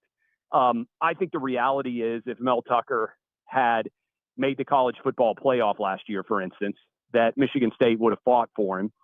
I think probably they're not that happy with the direction of the program. And so they're using this story as justification to fire him. I think they'll probably end up settling. When you have this amount of money outstanding, I think there'll probably be a lawsuit. Certainly Mel Tucker is going to sue and say, okay, you can fire me, but I'm entitled to $79 million. That's why I signed the contract. And my guess is that he'll probably end up getting a fairly substantial agreed legal settlement to avoid this going to court and a jury basically having to decide, because he didn't break any NCAA rules. He didn't commit any crimes. Usually moral turpitude would require one or the other of those. It's not just something that you did that's embarrassing. And oh, by the way, I think this is a bad precedent, because do we really want every single university looking into the personal lives, again, non-criminal in nature, non-NCAA violative in nature, of every coach in America? I just think Michigan State has a bad legal argument here. I think they were wrong to fire Mel Tucker, but I think they're going to end up having to pay him tens of millions of dollars as a result of the firing. Clay Travis with us. On top of some of the great football discussion this week has been the response from coaches to 80-plus-year-old men. We've got Rodgers responding to Joe Namath now on Pat McAfee's show, but prior to that, Ryan Day with Lou Holtz. Lee Corso's also being brought up and mentioned. What do you make of the 80-plus demo being mentioned by coaches who say they ignore the noise and tune out all the naysayers? Yeah, the Ryan Day response was strange to me. Yeah. In the immediate aftermath of winning that game, you care so much about what Lou Holtz, who's 86 years old, said about your football program. I just thought it was super weird, and I don't think it looks good for Ryan Day to be reacting in that manner. I mean, I would imagine that the vast majority of people who watched Ohio State, Notre Dame, I bet the vast majority, I was one of them. Yeah. I had no idea what Lou Holtz had said about the game, right? So it might be a big deal to Ryan Day, but he actually made what Lou Holtz said much bigger of a story by talking about it with 10 million people watching right after the game ended. I had not heard anything Lou Holtz said, and why should I care? I mean, to me, the really amazing thing about all of this is how much these guys desperately crave some form of motivation in order to win a football game. And my thing is, like, shouldn't you be able to motivate yourself? To constantly be focusing on external noise as justification for why you should try your hardest or perform at your absolute apex level is, to me, a failure of preparation and of your own internal drive. Like, I want to do super well at all of my jobs, irrespective of what anybody else outside of my job says about me. And it doesn't change my work ethic, whether people say positive or negative things. And so whether it's, Ryan Day reacting, whether it's all the controversy surrounding Deion Sanders, it's amazing to me how much college kids need motivation. You're only playing 12 games. You may not be sky high for every game. I get it, because every game's not a rivalry game. But you work as hard as these guys do, when you work out all off season and you only get about 36 hours to provide evidence of your overall talent and skill. I'm not motivated by what anybody else says, but evidently a lot of coaches and players are. Yeah, and tell me if I'm reading this too much, but I in the moment as he's ripping into Holtz, Chad, I'm thinking, man, he's showing relief from any pressure he was feeling, because no one was saying they were soft against anyone but Michigan, not Notre Dame, and that is what Holtz said. He just thought they were good, not great, and the more physical team would win. And of course, Holtz picked Notre Dame, and I'm thinking, if he loses that game, the amount of pressure on Day when they face Michigan later this year, and I realize it comes days after he gets a contract bump, it was odd to me that he went in that way instead of waiting until they beat Michigan to go off that way. And I thought that was a coach feeling some pressure. Notre Dame actually was the more physical team for the entire second half. I mean, if they just run power on the final full possession that they have and don't decide to try to get cute with a read option, and don't decide to try to get cute again with a screen pass, then Notre Dame doesn't have the opportunity to score a touchdown on the final play of the game. The clock would have been out before then. So I don't know, the whole reacting to what other people say. I mean, it's good, and I think it's a sign that college football is actually in a good place, because conflict creates interest. That's the number one rule of narrative. For anybody who ever studies stories, the story ends and they lived happily ever after. It doesn't begin that way. And so you have to have a protagonist and an antagonist. And so that's what sports fans want. I mean, sports is a natural protagonist, antagonist. It's one team trying to beat the other. It's the essence of competition.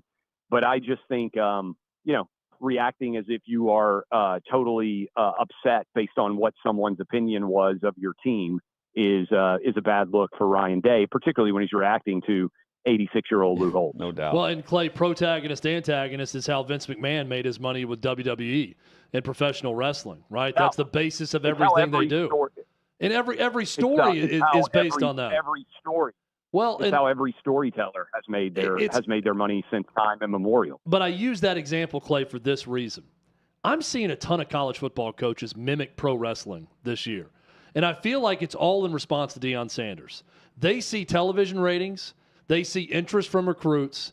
They see everyone talking about Deion Sanders. And I think a lot of coaches are saying, should I be doing that? They're asking themselves that. And we're seeing more of this sniping back and forth.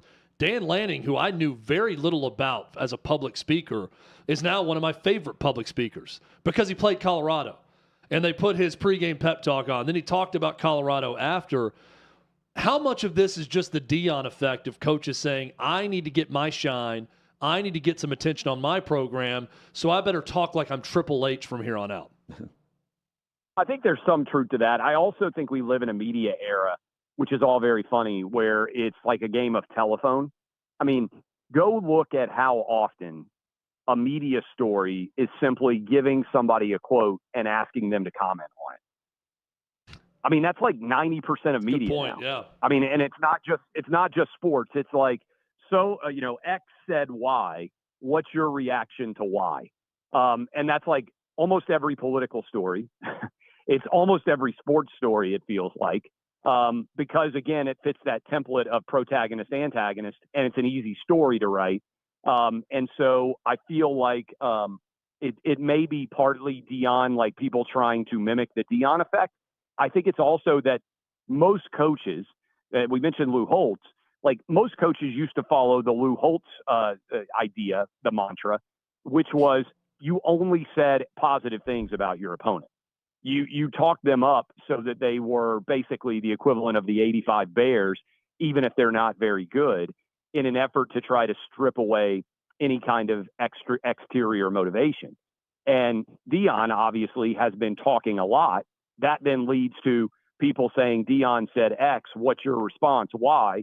And then you get a lot of sniping going back and forth, which I think, again, is good for overall interest in the sport because it creates storylines and it creates rooting interest. And most people respond to those storylines and rooting interest because that's the essence of story itself. Clay Travis has been our guest. We'll give out his college picks later in the week. You can check them out right now at OutKick.com. Clay, thanks so much, man. Clay.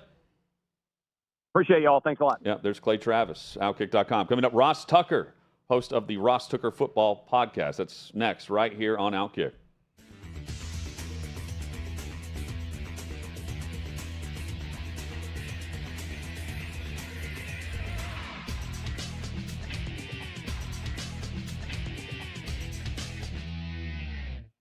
I'm here at the Big Machine Music City Grand Prix, but that's not the only big race that's on people's minds. Let's go talk about it.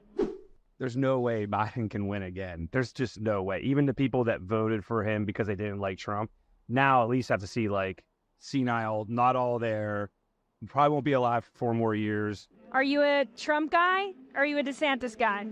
Or someone else? I don't like any of them. Who's your dream candidate? Who would you want to run?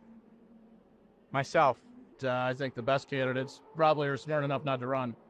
I just hope there's somebody that's young enough to care about the country instead of their politics.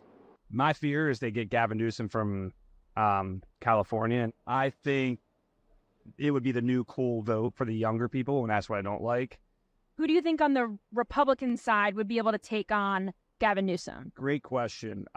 As a Republican registered, I love what Trump's body of work did, but they're just out to get him and destroy him, and we won't get things done, which is crappy for me to say. I thought DeSantis was going to be the guy. Trump only has 4 years left. He cannot fix everything that just happened in 4 years. And he's going to be battling indictments and all these false stuff for the next 4 years. We won't get anything done. And it'll just be this stalemate in America. That's why I almost don't want him in. But if he is the leading candidate, that's who I'm going to vote for. Is there any Democrat that you would vote for, consider voting for? Absolutely not. What about RFK Jr.? No. Who should our first female president be? Michelle Obama, of course. Okay. Yeah. I'm going to go with Harambe 2024. We have the 2024 presidential race coming up, and I wanted to see who you thought your favorite TV characters would vote for. Homer Simpson, like who do you think he would vote for? Donald Trump, all the way. Vito Corleone. Whoa. Whoever advances the cause of the Corleone family. Yeah. Tony Soprano. If Tony Soprano is voting in the 2024 election, who do you think he's voting for? I'm going to go Ron DeSantis. Okay. Why do you think that? Just seems like a Ron DeSantis kind of guy. Is this a meatball joke that you're trying to make right now? What about Homer Simpson? Homer would vote for Biden because he's a dope. Who do you think Napoleon Dynamite would vote for? That's a good question. I actually don't know. There's a right answer here. He's voting for himself or Pedro. There's a Viking show, I think. Okay. Maybe that's Hulu. I don't know. So in the Viking show, whatever the main character is, who do you think they would vote for in 2024? Probably a goat or a dog. I think we have one of those in office right now. So who do you think Jon Snow would vote for in this upcoming election? I'm going to say Donald J. Trump. Why do you think so? because Game of Thrones is all about drama, and Trump comes with the drama, baby. Would you vote for Trump from jail?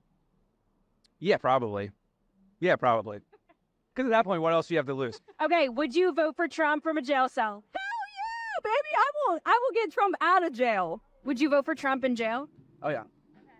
Based as The thing that Trump needs to remember is there's another political figure that said, I don't recall very well. Yeah. And that's all he's got to say. Is there like a dream candidate, someone that you think could like save us all? Yeah, Jesus. Amen to that.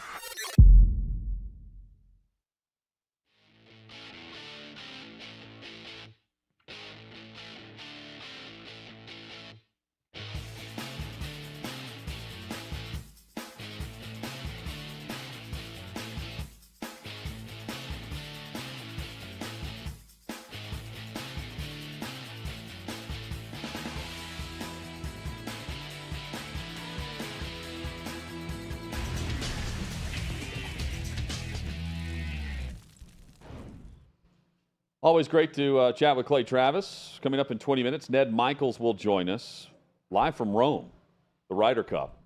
Golf analyst. Looking forward to that. Friend of the show. Hot Mic with Hutton and Withrow rolls on across the OutKick network, and also friend of the show is Ross Tucker. You check out the Ross Tucker Football Podcast, available anytime, wherever you download your audio. Ross, good to see you, man. Hope things are well. Yeah, likewise. Always good to see you guys. Everything's great. Thank you. I'm ready. My daughters have one of their last softball games, so I already got my uniform on. Nice. Ready to head over there right after the interview. What age are your daughters playing softball? And I coach my daughter's my daughter's 8U softball team, coach pitch. So I'm the pitcher and the head coach. So I've been coaching them since 6U. Wow. They are 10 and 11, and this is their first time playing fall ball. And it's so funny in terms of coach pitch because, like, you're trying to throw an all hitter instead of a no hitter, like an all hitter. Yeah. And when they strike out, I feel like it's my fault. Like I have failed them by not giving them perfect pitches to hit. You're trying to hit bats. And you're right, Ross. No one can fully understand the pressure, especially when it's one of your good players and it's not your kid, and you get that fifth pitch, which is the max in our league. And if you throw it wild on that one, you know that it's absolutely your fault that they struck out, and it feels awful if that happens. Yeah, and the other parents are there, and you just want the kid to get a hit so that they're happy. And you just hear the from the parents too, the collective sigh, the groan, when the kid strikes out because of and you. meanwhile, by the way, I was not good at baseball. You know what I mean? Like I can teach them stuff about football or even basketball. But like baseball or softball, I'm out there trying to give them pointers. I feel like saying to them, hey, just so you know, I couldn't do this either. Yeah, I get it. It's tough. But that's good. You can commiserate with them when they're struggling. It's like, hey, I understand your pain. Ross. Exactly. But it's so cool, especially when one of the girls that isn't the best, like makes an out or gets a hit and like is so happy and smiling, like the game ball. One of the best feelings ever. It's the best. We had a girl last night who's not put the ball in play yet this year, and we're in game number 10. Struck out every time, has not put it fair, and she hit the ball to first base last night. Nice. She got out, but I mean, our parents, you'd have thought we just won the World Series. The celebration from the parents, I picked her up on. I mean, it was awesome, that feeling. So I know exactly what you're talking about. Ross Tucker with us here on Hot Mic with Hutton and Withrow. Fill in the blank for me here, Ross. If Tua stays healthy, what? Tua stays healthy, the Miami Dolphins will go far in the playoffs. Miami Dolphins will have a chance to set some records. Certainly franchise, although I don't know, man. Marino made some of those records rough, real rough to break. But no, I literally put out on social media, I think yesterday or today, at Ross Tucker NFL. I feel like we're a game or two away from this offense needing a nickname. And people, I mean, the Dolphins fans, they already had it, Legion of Zoom, greatest show on surf. They have Ocean's 11. I kind of like the perfect storm, which I came up with because they got about the fastest team we've ever seen with the best mad scientist, play caller, play designer in the NFL right now, and Mike McDaniel. So the fastest 6 times or something that any NFL player who's had the ball in their hands this year has all been different Dolphins players, like 3 or 4 different Dolphins players. It's just remarkable that they already had Jalen Waddle, but the NFL let them get Tyreek Hill. And by the NFL, I mean the other teams. Or they had those guys and Mostert, and the NFL let them draft Devin Achane from A&M. I mean, those guys are just lightning. It is rare to see NFL players make other NFL players look slow, but they got several guys that do it almost consistently. Yeah, speed kills and speed thrills in South Beach. Ross, do you feel about the same as you did last year about Miami prior to Tua's concussion struggles and stretch, or is it different now? I feel different because of Fangio, really, about this team more than I do the offense. 1,000%. Well, first of all, I think that they're better up front on the offensive line, and I think they can run the ball better. Whereas last year, it felt like it was mainly just, the quick passes to Waddle and Tyreek Hill, the crossing routes, the in-breaking stuff, and those guys are so fast. But their defense is much better. I mean, last year, I don't know what Josh Boyer, their D coordinator, was doing sometimes. Maybe he knew something I didn't, but I thought they struggled schematically on defense at times last year. That's not the case with Vic Fangio. They made him the highest paid defensive coordinator in the league for a reason. I think he's showing it. They lose Jalen Ramsey, and they're still undefeated, and they're still playing pretty well on that side of the ball. They've got some real guys up front, off the edge, Jalen Phillips and Chubb, and then in the middle, Christian Wilkins is an absolute stud, and then you got Zach Sealer as well. I mean, they have good players at the right spots. They've got a coach who has a really good scheme. I mean, they're good. I do power rankings every Tuesday on the Ross Tucker podcast. I am as the number 1 team.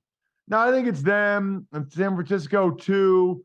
I have Philadelphia number 3, but just because of how dominant they've been offensively and doing it in different ways, I've got the Dolphins as the best team in football right now.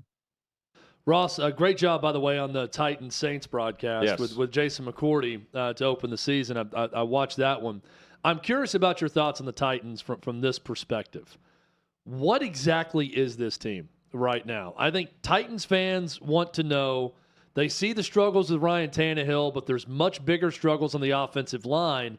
Where exactly are they in their franchise in what appears to be kind of a soft rebuild, but not really? What is this team exactly? Funny, because I actually asked Vrabel, who's a former teammate of mine, that exact question, the balance between trying to win right now versus building for the future. And, he said probably what he had to say, and I think he believes, which is they're always trying to win. And I don't think they would bring in DeAndre Hopkins for 1 year if they weren't, so I agree with him. But he also made the point that, listen, every NFL team is always trying to get younger, better, cheaper at every position, and it's the veterans' job to hold them off. I think what's really tough is to have Hopkins and Tannehill and Henry with this offensive line. They put a lot of faith in Andre Dillard and a lot of money, and that's not been rewarded. And I think a lot of Philadelphia people, I got to be honest with you guys, I thought he would do better than this. I thought watching him in Philly, he was not good his rookie year. He got beat out by Mailata, but he had filled in enough the last couple years that I thought Dillard would perform better than he has so far. He's not a starting tackle in the NFL on a regular basis. And then losing Skoronski for the last couple games has hurt. It's weird because they actually feel to me like maybe the team that the Jets should really call and say, hey, are you ready to move on from Tannehill? Are you sure? Because it is the last year of his contract. They drafted Malik Willis and Levis back-to-back. I think that would just be very hard this early in the season for Vrabel to sign off on, and I get it. Vrabel knows what it was like to be in the locker room. Rand Carthon has a pretty good feel for that, right? Like, it's hard to, after 3 weeks, look Jeffrey Simmons and Kevin Byard and Hopkins and those guys in the eyes when you go with Levis or Malik Willis at quarterback and tell them to go out there and give it everything they have because you're trying to win the division if you trade Tannehill to the Jets. I think that's sort of the predicament that they find themselves in right now. So I don't think they'll do it. And honestly, the way the AFC South's looking and the way the Jaguars are playing, I don't think they should. I mean, I was one of the few people before the season, guys. I had the Titans winning the division at 8-9. I have the Titans and the Jags both 8-9, and the Titans winning the division, and that's still obviously very attainable. So the NFC South is just now flipped to the AFC South from last year to this year. Ross Tucker with us at Ross Tucker NFL is where you can follow him on social, the Ross Tucker Football Podcast as well. Going into Week 4, Ross, which team, or you can have multiple answers here, are you most uncertain about still after 3 weeks watching them? One that jumps out to me, I guess, is Cleveland on the offensive side of the ball. Now, there's not a more improved unit in the league than Cleveland's defense. They were a liability last year. You guys just saw it. You know, the people that follow the Titans on Sunday, their defense is awesome this year. So they're kind of proof positive that you can make that big flip in one offseason with a couple new pieces and a new D coordinator. But I'm wondering if Watson can sustain that level of performance. Probably not a great look for the Titans, by the way, that Watson's best game for the Browns was against them, right? So I guess I'm skeptical as to whether or not he'll be able to sustain that level of performance. So that's one that certainly jumps out to me. I'm a little bit perplexed, I guess, by the Cowboys too. Thought maybe this year would be different, more mature. You know, to lose by double digits to the Cardinals like that's, you know, some of these teams with these losses, the Ravens at home to the Colts, the Cowboys to the Cardinals, just telling you, in late December, early January, when we're talking about seeding and winning the division, those games are going to come back to haunt those teams. You can't lose those games. How angry are you if you're the Ravens? You mentioned them about that non-pass interference call in overtime that would have set them up. That's one I'm watching live, and it looked pretty obvious to me watching it live. How much does that kill you if you're a team, if you're a coach, if you're John Harbaugh on that one? So it bothers you, and it bothered me. But I'll also say this. As a former player, I would always rather err on the side of caution not to throw the flag than throw it. Now, I thought that was a penalty. I thought they should have thrown it, right? But what I'm saying is what's worse than not throwing it in that situation is throwing it when it shouldn't have been a hold or pass interference. And I also say this, if you're a Ravens fan or player, don't let it come down to that. I mean, don't you know, you're going against Gardner Minshew and the Colts at home. That game shouldn't be in overtime. You shouldn't need it's a 53-yard field goal fest to win that game. Right? I mean, they got beat by 53-yard field goals over the course of the game. Yeah, and how about that, too, by the way? When's the last time the Ravens got, out field goal kicker, you know? Great point. Which, if that's even a thing, that's what happened to them. Ross Tucker with us.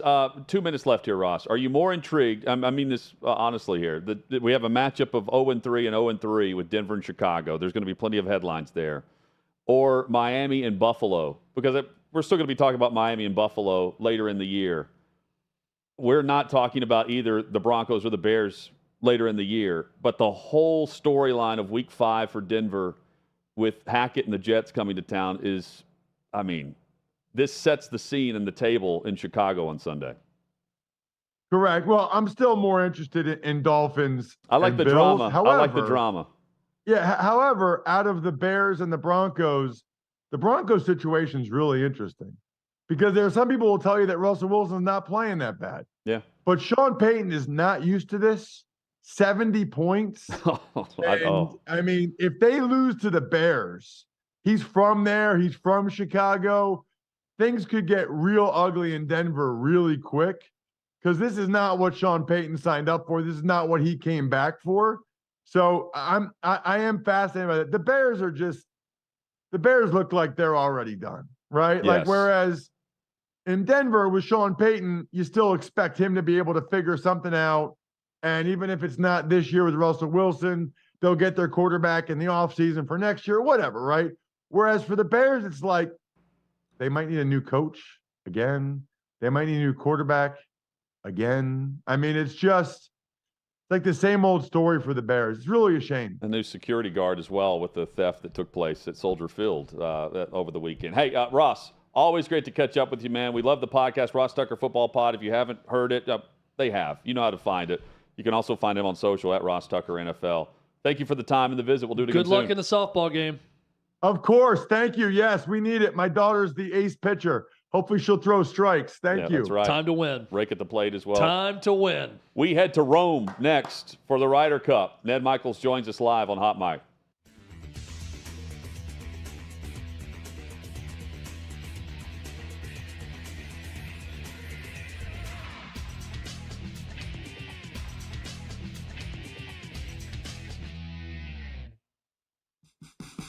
What you're experiencing is the bold taste of a Southern legend. Old Smoky Moonshine and Whiskey, authentic Tennessee mountain-style spirits.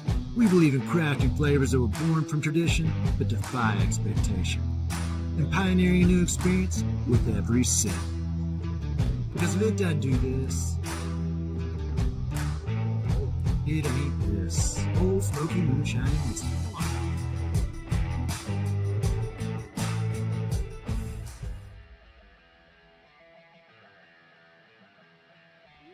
Welcome into OutKick the show. I am Clay Travis, your fearless leader. I am going to continue to argue that sports is one of the great unifying forces in all of American life.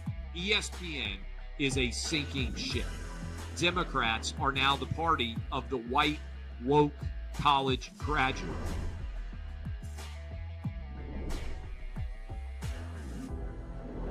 We live in a land of participation trophies. You gotta lean into the turns. You really gotta lean into the turns. When Leah Thomas walked in that first day, it got silent, and every girl was uncomfortable. Very difficult to go back-to-back years in the NFL with the number one overall pick. Is it fair for people to be upset with Barbie? I've been out of LA long enough to have forgotten that libs, no matter how ridiculous the scenario, are gonna live. Another week of inflation, another week with Biden with COVID, and another set of losers to crown. People don't watch the WNBA on TV, in person, on a plane, on a train, on a bus, or on purpose. I mean, what have you seen firsthand of how this has affected you in the plant and your fellow employees?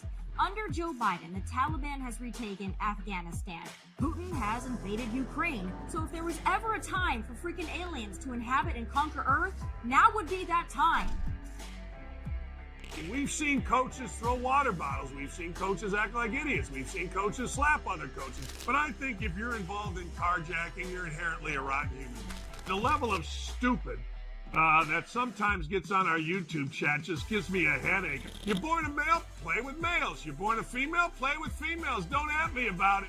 The American people are being cheated. We, ladies and gentlemen, are being cheated. There's no doubt in my mind he could have caught the ball in his back pocket if he'd been running. Blowing a lead and losing a game is 100 times more lasting and painful in some clubhouses than losing the game 15-0. If I had to start a list in the last 10 years of horrible underachievers, he's at the top. We were directly impacted by the whole Leah Thomas thing, and we were able to see you guys on the ground with your signs supporting. That was huge. They were saying, oh, it's only one or two. That's rubbish, and we all know that's rubbish. Once those trans-identifying males were able to succeed, it just encouraged others.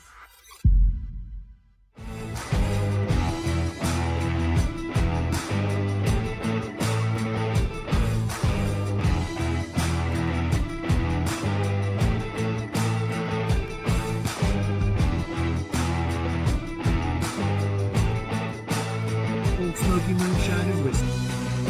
Taste of the Southern legend.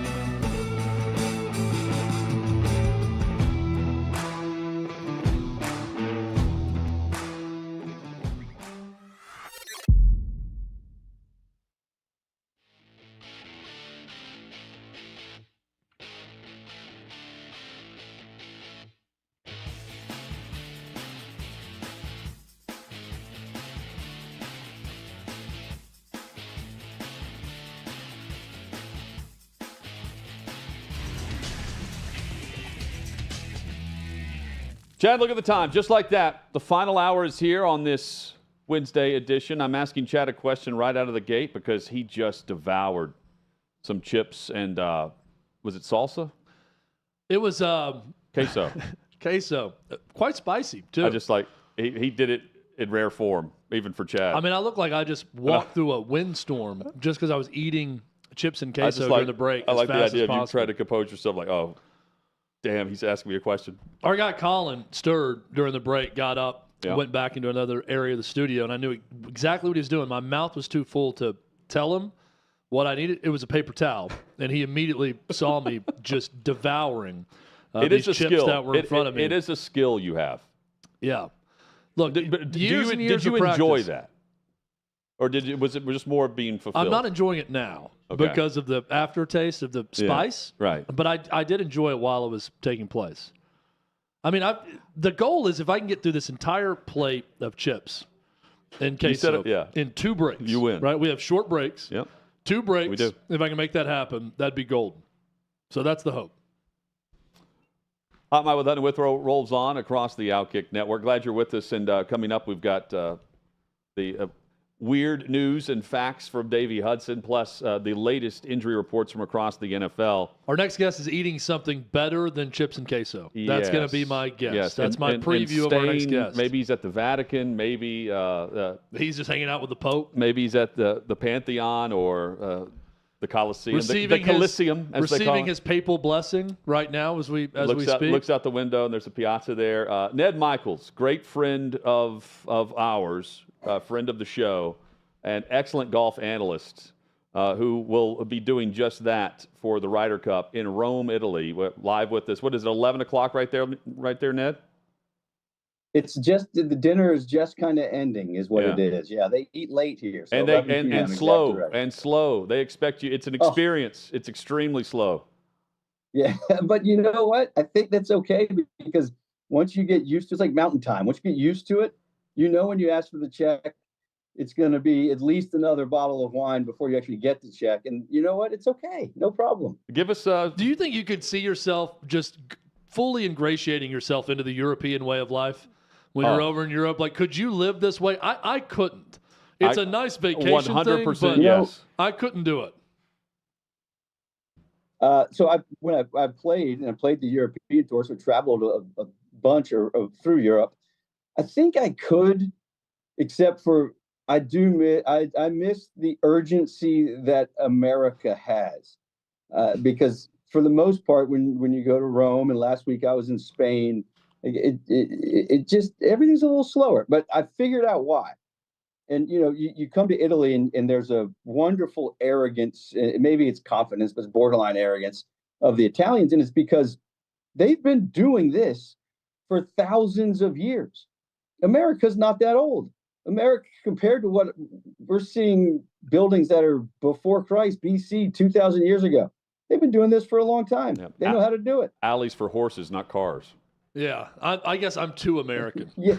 I've been too ingrained with American culture that I'm like, you got to get up really early, you got to get after it during the day, go to bed early, you do this and that. I'm way too American. Right. Although it is nice on vacation to live the European style of life, no doubt about it. Speaking of too American, how about Zach Johnson as the captain of the American squad? Why is Zach Johnson the perfect American to lead this group? Well, Zach Johnson is first of all, he's well respected within the golf community, especially from the PGA Tour and the players. I mean, he's a guy who came out of Drake University, who I played on mini tours with for a couple of years, who went on to win the Masters and the Open at St. Andrews. So his game is well respected.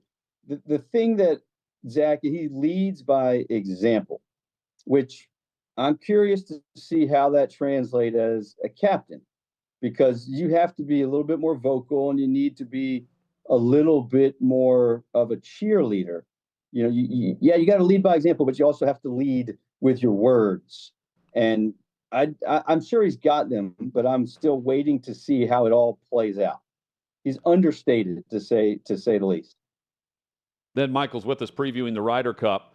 How big of an upset would a Europe victory be, considering, Rory had the quote saying everyone knows this is a bit of a transitional period for the European team, and I realize no USA team has won on European soil since '93. But with that being said, what are the expectations?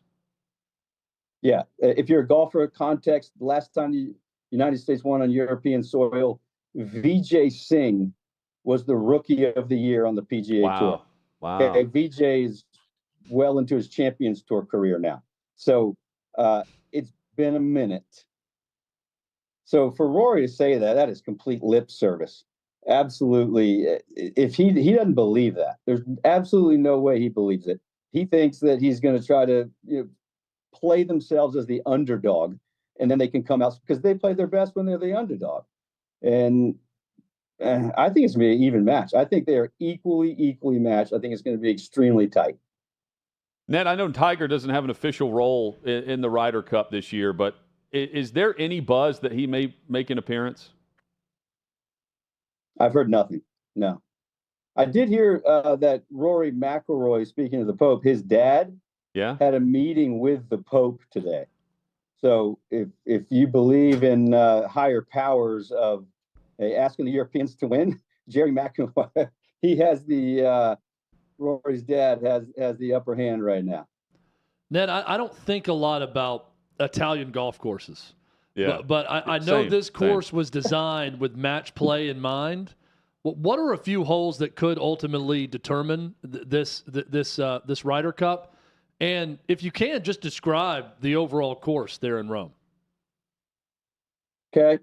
Imagine a vineyard in Rome. Closing my eyes, imagining right now. Sounds beautiful. Okay. You got it in your mind? Tuscany. Now take away the trees and put golf holes on it. And that's this golf course. There's all kinds of elevation change, no flat lie. It's absolutely gorgeous. The 16th, that's it right there. See, we're all in sync. That's the 16th is going to be pivotal. It's a drivable par 4. Comes right at the time where if you're feeling the pressure and it's going to crack you, you find that water hazard down the right side. So 16, 17, 18, I mean, those are going to be big holes. I also think when you make the turn, 8 and 9, 9's a beast of a par 5.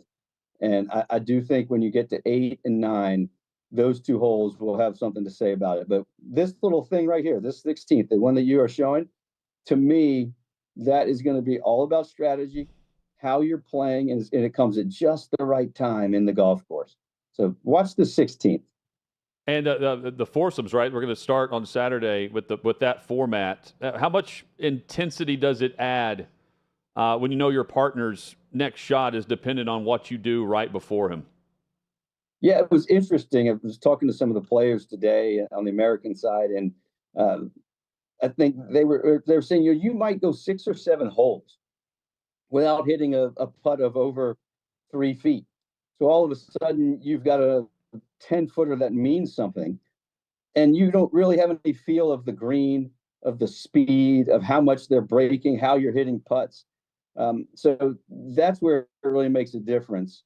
Now, they've actually made a little bit of a change this year. There used to be something called the 1-ball rule, which means that if you all were playing in this format, you had to play the same ball, which doesn't sound like a big deal. But if you play Titleist and Chad plays Callaway, they perform very differently. I'll play Bridgestone so or you Wilson. had to determine before, right? Top Flight or Strata. Yeah. You had to decide the noodle. Which one. They've changed it this year where you can, from hole to hole, you can change the ball. So that actually may play a role in this thing.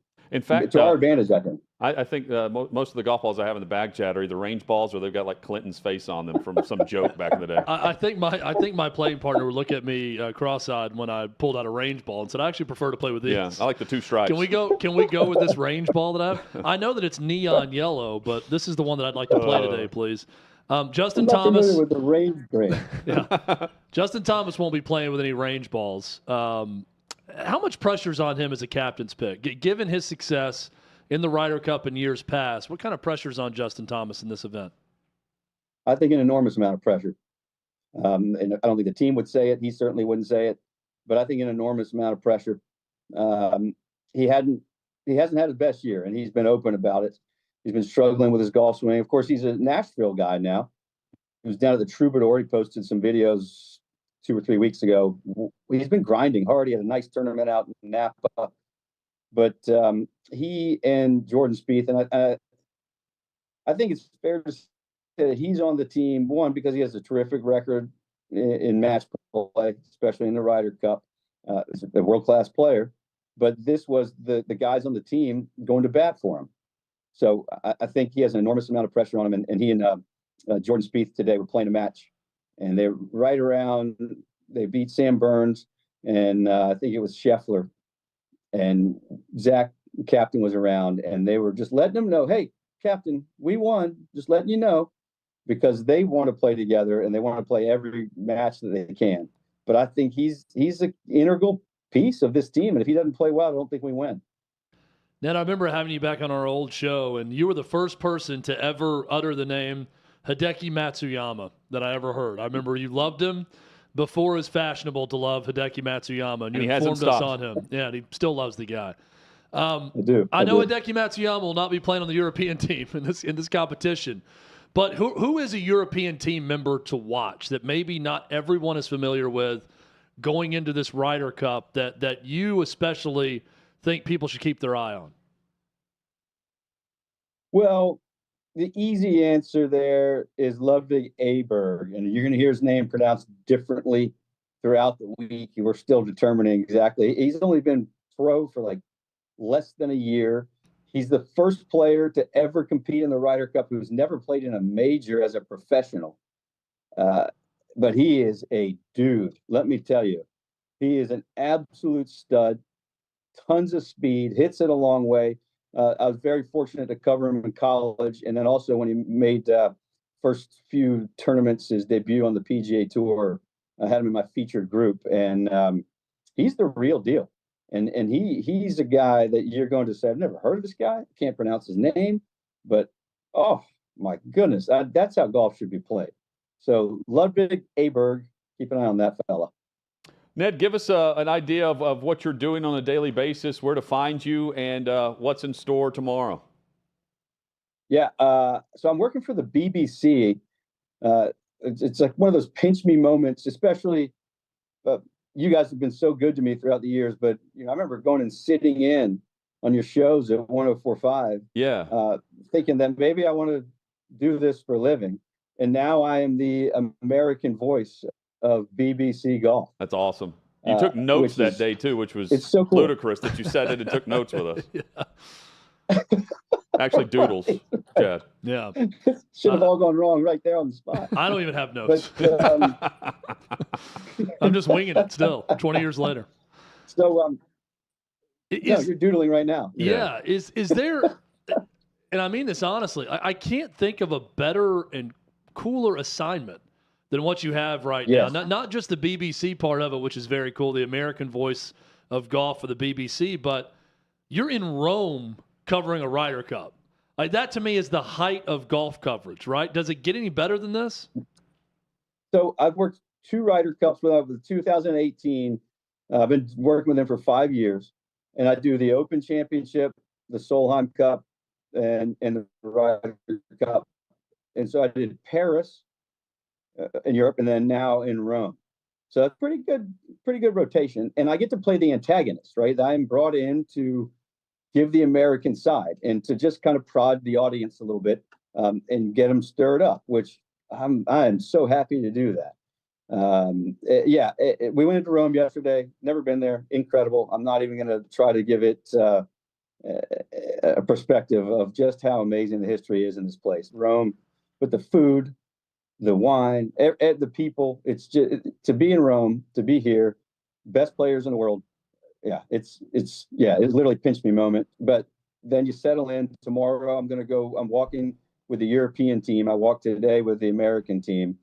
And so tomorrow I'll go and I'll walk with the European team. They're going to play 9 holes. And then we'll have the opening ceremony late in the afternoon. And then come Friday morning, it is time. Ring the bell and let's get after it. The Iron Sheik was to Americans what Ned Michaels is to the Brits in Yes. terms of an antagonist. Nikita So Koloff that's is his Ned Michaels. role for the BBC. Yeah, man. Ned, Maybe more like a hacksaw Jim Duggan. That's okay. another That's fair. great name. You were all, you mentioned you've always been great with us too. This is awesome to have you on live, and let's catch up again after the fact, after the weekend, and kind of rehash what has taken place. And there's no bad spot to eat there, so best of luck trying to find something. No, it's everywhere. It's incredible. Hey, before we go, 2 questions. Who do you think wins? And what in the world is happening with the Titans? Come on. Ooh, the Titans answer may be too long with the time that we have left. I think the bad offensive line issues. That's a starter. And Okay. I mean, look, I'm going to go with the history of this thing in Europe. I think the Europeans win. I'm taking the Americans. Even though it would be a betting upset, I think Europe wins. Give me USA. It's going to be close. Give Could me be a USA. tie. It might hit double zeros. Thanks, guys. This is no exhibition. That's for right. sure. Hey, Thanks, Ned. Ned, thank you so much, man. There's Ned Michaels, broadcaster, a great dude. Awesome dude. All around. Great story how he's really worked his way up through the ranks. Oh, And yeah. What a sweet gig. I mean, Voice of American golf for the BBC Doing, in Rome, covering the Ryder Cup. and he does like the select pairings, featured pairings Yeah. for the Masters as well. Quite the gig, and he's very good at it. Very good at it. Davey Hudson's very good at coming up with weird storylines. Yeah, and facts of the day. Who knows? Maybe it's Maybe something we'll to get do about the multiple Roman facts Empire. today. Apparently, guys talk about that all the time. Maybe That's the Pope. Next on Hot Mic.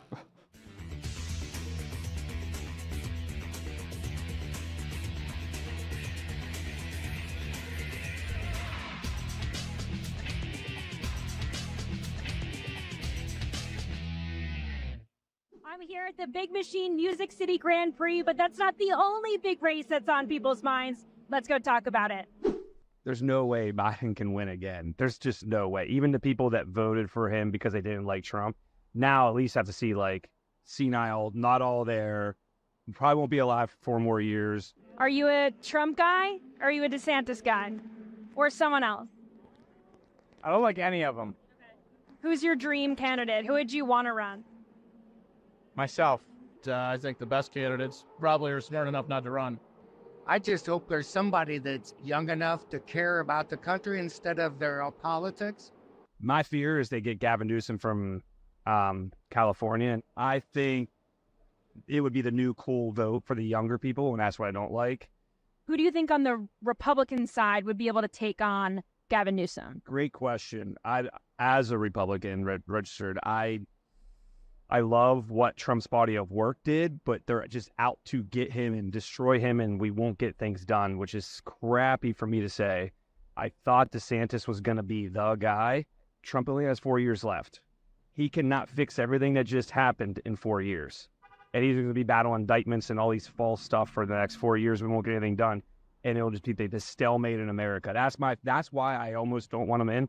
But if he is the leading candidate, that's who I'm going to vote for. Is there any Democrat that you would vote for, consider voting for? Absolutely not. What about RFK Jr.? No. Who should our first female president be? Michelle Obama, of course. Yeah. I'm going to go with Harambe 2024. We have the 2024 presidential race coming up, and I wanted to see who you thought your favorite TV characters would vote for. Homer Simpson, like who do you think he would vote for? Donald Trump, all the way. Vito Corleone. Whoa. Whoever advances the cause of the Corleone family. Yeah. Tony Soprano. If Tony Soprano is voting in the 2024 election, who do you think he's voting for? I'm going to go Ron DeSantis. Okay, why do you think that? Just seems like a Ron DeSantis kind of guy. Is this a meatball joke that you're trying to make right now? What about Homer Simpson? Homer would vote for Biden because he's a dope. Who do you think Napoleon Dynamite would vote for? That's a good question. I actually don't know. There's a right answer here. He's voting for himself or Pedro. There's a Viking show, I think. Okay. Maybe that's Hulu. I don't know. So in the Viking show, whatever the main character is, who do you think they would vote for in 2024? Probably a goat or a dog. I think we have one of those in office right now. So who do you think Jon Snow would vote for in this upcoming election? I'm going to say Donald J. Trump. Why do you think so? Because Game of Thrones is all about drama, and Trump comes with the drama, baby. Would you vote for Trump from jail? Yeah, probably. Yeah, probably. Because at that point, what else do you have to lose? Okay, would you vote for Trump from a jail cell? Yeah, baby, I will get Trump out of jail. Would you vote for Trump in jail? Oh, yeah. Based as The thing that Trump needs to remember is there's another political figure that said, I don't recall very well. Yeah. And that's all he's got to say. Is there like a dream candidate, someone that you think could like save us all? Yeah, Jesus. Amen to that.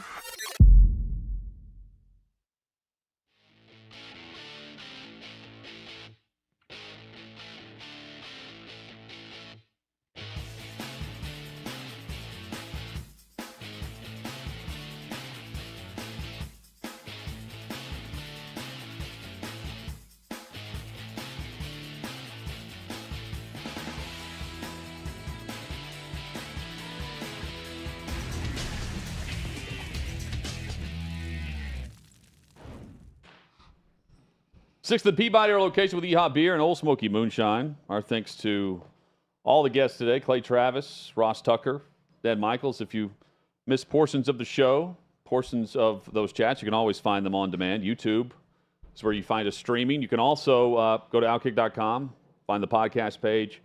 We're right there as well. Hot Mic with Hutton and Withrow across the OutKick network. Chad, coming up. Got a little bit more of those that queso done. Chips and queso. You crushed it.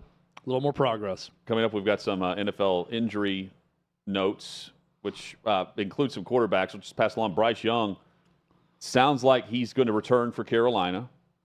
And same for Anthony Richardson, who is now coming through the concussion protocol. So we may see Andy Dalton and Gardner Minshew take a back seat yet again, going back to the backup roles there. We'll see if that affects the lines. Maybe it does. Maybe it doesn't, based on how bad those teams are, or the perception of the rookie quarterbacks going through some struggles consistently. Either way, you can take advantage of knowing the injury report right now with PointsBet. If you haven't taken your shot with PointsBet, now is the perfect moment. Big reason why. Exclusively for first-time PointsBet users, grab the unique offer. You can get up to $1,000 in second-chance bets. If your first bet doesn't go as planned, PointsBet has your back with a second chance. Get this offer by visiting OutKick.com/bet. Complete the registration process with PointsBet. Make your first bet. If your first bet happens to lose, that's when your second chance bet comes into play. Remember, terms and conditions apply. You got to be 21 or older in legal gambling states. Gambling problem, 1-800-GAMBLER. OutKick.com/bet is where you go to snag this offer. So let's. Mac Jones is saying that he did not intentionally hit Sauce Gardner with a below the waist private shot. Cup check. Yep. It was the definition of a cup check. This is exactly and Mac Jones is known for doing this. Going back where he kicked that one player, right, and then he's fined for it. He can still get fined for doing this, even though he denies intentionally hitting Gardner below the belt. He's known for taking the shots whenever he thinks no one's looking. Yeah, he's Grayson Allen. I feel like they're the same person. Yeah. Draymond Green has got a little bit of this in him also, but they're cheap shot artists. They're punks when it comes to this. This is from Gardner. He got tackled. He reached his hand up to try to help him up, and I just moved his hand out of the way. And then when he gets up, he just comes to me like, "Hey, good job." But while he said that, he hit me in my private parts. You know what I'm saying? My stomach is still hurting a little bit. I mean, mine is too, thinking about it. He said he tried to hurt his ability to have future kids also. Sauce Gardner He says, I do got to ice up. He's trying to stop me from having kids in the future. He's tripping. Sauce Gardner. I do love Sauce Gardner. Yeah. And he should get fined. He's not making that up. You're not saying this unless you know this exactly is a recurring. What happened. Yeah, Jones has one or two of these a season. I mean, how many times do you have to take a shot at a guy's private parts before you get suspended?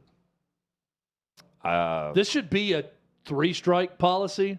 We're at least I don't know 2 or 3 right now with Mac Jones. I don't understand. One was a kick. Why is a suspension not on the table, though? I know he's going to get fined, but come on. Like, at some point, Grow up, dude. Yeah. I mean, and the You're camera angle. You're taking nut shots at guys. The camera angle we have is not a great one from the broadcast because it's there's a pile and all these things. But there's no. I don't doubt Sauce Gardner for a bit on that. And Gardner's reaction to the video. In the video, he reacts the way any dude would if in that moment someone did that to you. And he also important to this whole story is that Mac Jones did not deny the hit. He said it was unintentional. Right, yeah. He says Sauce is one of the best So corners it'd be in the one NFL. thing if he said he's completely making that up. I got up and went back to the huddle, and that's it. Nothing was intentional on that play. Yeah, come on. Yeah. At some point, there should be a suspension. Yeah, maybe there will be down the road. Can you suspended for cup checks? Mac Jones. Yeah, I mean, a repeated cup check offender? Yeah. No, I'm not talking about Mitch cup check. I'm talking about the actual cup check. Repeat offense? Yes, get suspended. 1 time, fine. 2 times, maybe. 3 times, let him sit and cost his team 2 or 3 losses and ruin a season and see if he does it again. Last year, if he sat, it would have just been the offensive coordinator, first-time play caller who was a defense and special team specialist that would have cost them. Hutton, I have no patience for men who go after other men's genitalia in this fashion. It's a low blow. But period. Pun intended. Yeah, pun intended. Also pun intended. Let's get weird with Davey Hudson. And 5, 4, 3, 2, 1, 0. Talking now. Guys, you asked for a fact of the day. I do have one revolved around Rome. And this is just kind of a little bit of background. But for Greek mythology, Roman mythology, a lot of what they believed was the Romans borrowed from the Greeks. But do you guys know what the tallest mountain in the solar system is? Tallest mountain in the solar system. I do not know. No, I do not. So as far as planets goes, it's Olympus Mons, which is on Mars. And if you were to be like, oh, well, how tall is that? It's like 13.6 miles. Now, there's also what they call a mountain on an asteroid, and this asteroid is called Vesta, and the mountain is called Rhea Silvia. Rhea Silvia is the mother of Romulus and Romulus. The Antichrist? Romulus and Remus. Remus and Romulus, yes, which are the mythological founders of Rome. So, yeah, there you go with that. So the founder of Rome is on an asteroid. So the Vestal mother. Gotcha. Okay. I believe, yeah. I get completely lost when I hear anything about Greek or Roman mythology. That's one that I was forced to read it in a college literature class at one point. And I mean, it was one of those that it was right in the brain and right out. I just read whatever I had to pass a test on it, and then I was done with it forever. Yeah. But the names all sound familiar. And then when I start hearing the names. Let Brad Pitt play Achilles, and then we're good. Right. Yeah. If Joaquin Phoenix wants to play in a movie about something, then I'll probably watch it. But until then, I'm not going to my local library and picking up a book on Romulus and Remus anytime soon. Guys, our next topic, you don't need to know anything about Greek or Roman mythology, but we're going to do a little fill in the blank. It's been a minute since we've done this, but Tyreek Hill's recently been in the headlines, and the headline I would like for you to fill in is, Tyreek Hill wants to be a blank after retiring. Chef. Esports gamer. Yeah, guys. No, he's like, you know what? I want to be a porn star. So it's bold. Not the normal route for a famous pro athlete. It's usually like this is what the people who want to be famous as a pro athlete. He wants to be the new meme sitting on the edge of the bed. Yeah, people that want to be famous as a pro athlete or as an actor or a musician, they go to Hollywood and they don't quite reach that dream. Then they become a porn star. So, not this route. He was doing his Cheetah Vision pod, whatever you want to call it, and he was talking with Bucs wide receiver Mike Evans, and he said, when I retire, bro, I really want to be a porn star. I'm very serious. You think I got that? And Mike didn't know, is he being serious here? And then that's an odd question to ask another man. Yeah. You think I got that? Tyreek's a little. Yeah, you can do it, buddy. There, so, and Kendra Lust, a famous porn star, also said she could help him get started as far as creating the OnlyFans and getting going there. So. Tyreek, I forgot to look this up, but he did say he plans on retiring what I believe is after the 2026 season. Is I think what he went on record with. I think you're right on that. Yeah, it's contract expiration. And so, I guess if that's something you're into, I guess we got a couple more years, and you can find out for sure. How do you lock down the porn star beat? Like the people who write and cover porn stars at OutKick.com, how do you fall into that beat? Like, what does your phone look like with like your, okay, I got to get a quote Like from every dude's phone, probably. Who just mentioned Kendra Lust?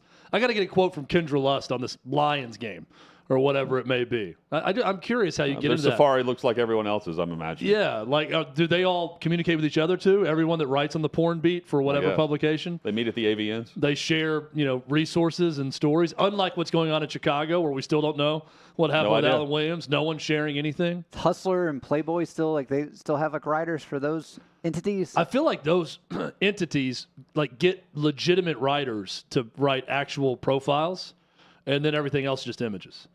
Like I feel like there's been a lot of good writers from those places that go on to other things. Maybe I'm wrong. I didn't know people wrote. I don't know that you aspire to a porn beat, but if you get there, hey, I guess it's good work. What's next, Davey? Our next headline, but a woman gets stuck in blank retrieving an Apple Watch. A woman gets stuck in blank retrieving an Apple Watch toilet. Okay. Manhole. Chad, you're on the right hole. Do you want to go a little bit further? A loo?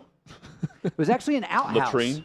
It was an outhouse. This was in Michigan, which I didn't realize. What is a woman wearing an Apple Watch doing in an outhouse? Yeah, this is we got an image of the said outhouse, and there's the police. They had to remove the actual toilet to be able to go in there and get her, which is just crazy to think about. She drops the Apple Watch, goes down in there. She decides to, I guess, climb to get it, which is obviously disgusting to think about. And then they found her because somebody was walking by and heard her shouting for help from inside the bathroom.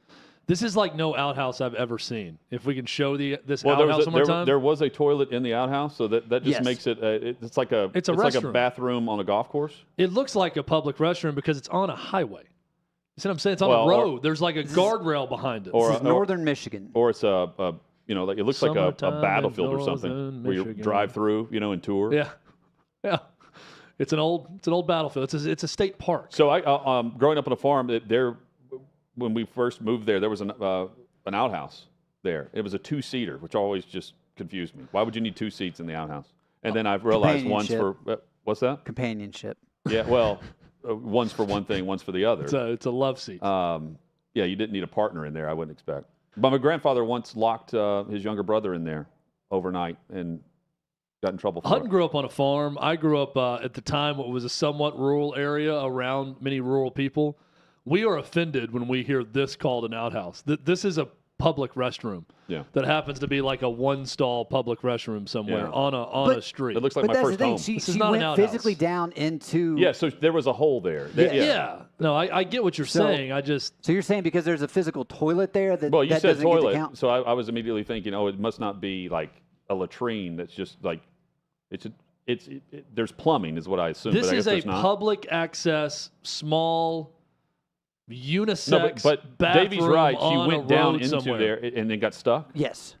And then responders had to get a strap, remove the toilet, so they get a strap and bring her up. This is like the Dark Ages. This is like London. I guess the toilet back in the just 1800s. Northern Michigan's like medieval times, apparently. But yeah, the Victorian, Queen Victoria and the stench of London. The natural state. Guys. That's Arkansas, actually. The next Pure thing, Michigan. That's the slogan in Michigan. Thank Pure you. I knew it'd come to me. Michigan. Pure Michigan. That's good. Our next one, I'm going to skip around a little bit here, Tyler. I know Oh, you're- the Sunshine State. There was a shirtless suspect that led the LAPD on what I could only call a slow speed car chase. And what he did was he stole, we can play this video, he stole a golf cart at knife point. And so there's video of this man in a golf cart holding a dog in his lap, That was a fast trying golf to cart. avoid all of these cops. No governor on that thing. They said he reached a top speed of 19 miles an hour. That's a fast golf cart. That's a gas-powered golf cart. Yeah. And look at the headlights on It's that like a thing. Gator. So that's my favorite shot. That's more, It's just it's a golf cart. It's a golf cart, but it's more of a Gator engine. Like a maintenance cart or something. It's like they were even trying to throw out the spike strip, but he's going so slow he's able just to maneuver around it. Yeah, he can go off road. So I can hear that. What's golf he running cart. with? It's not like a dog. He's got a dog with him the entire time, and no injuries were reported, but do they need that many cops? That's what I was thinking. I mean, looks like they were trying to take out Pablo Escobar. Maybe they did. It was a guy holding a dog with a That knife. dude was on something that Pablo helped smuggle into the country. Yeah, it was down on Ventura Boulevard. I get hey, strength in numbers. You don't. This person's on some crazy levels of drugs that may do anything. You get as many guys in there as possible, but that seemed a little excessive with the amount of people they had around him. This is from a club? No, he just a golf club. I'm saying maybe all these guys work at the entrance to the club. That could be the case. I just know that Gate it was security. You've got people laying down. They're trying to. Police were called. They said, "Hey, we've been robbed at knife point. The guy stole our golf cart, and he was shirtless, shoeless, and had a dog." Now I'm laughing at the idea of a guy taking a golf cart at knife point from the one country club that all the members are cops. Yeah. Oh, you done messed with the wrong country club today, buddy. Or it's so and they all exclusive swarm that they're working security there. Yeah, they fetch 25 security guards on this guy. And guys, finally, I know we're almost out of time. Crown Prince of Saudi Arabia, I think, was a member at this course. Just to keep you updated on the Hans Niemann story, if you remember Hans Niemann, the man that was accused of cheating in the chess match where he was using the anal beads, he actually didn't use them. He did not. And he didn't. He did not. But he went on with Pierce. Lie. He went on with Piers Morgan and denied it. But here's the thing: this guy got proven he didn't use it by those investigating. $100 million in this settlement. You could make up whatever lie you would want about me for $100 million. You can run with whatever. He deserved every penny of it. I love Piers Morgan having a guy on to say, "Did this happen? No. Okay, our next guest coming up is going to be great interview." Chad Davey wanted to say anal beads one last time. Yes, he did. We won't do it again.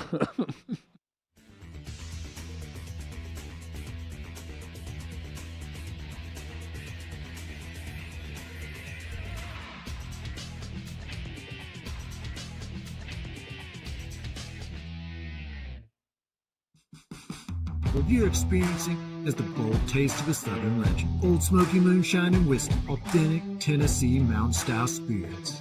We believe in crafting flavors that were born from tradition but defy expectation. And pioneering a new experience with every sip. Because if it doesn't do this, it ain't this. Old Smoky Moonshine and Whiskey.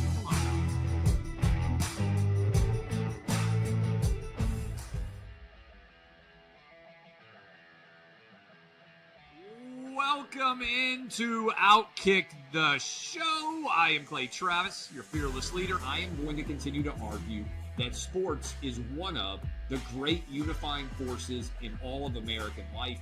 ESPN is a sinking ship. Democrats are now the party of the white, woke college graduate.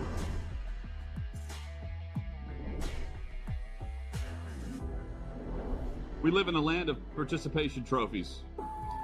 You gotta lean into the turns.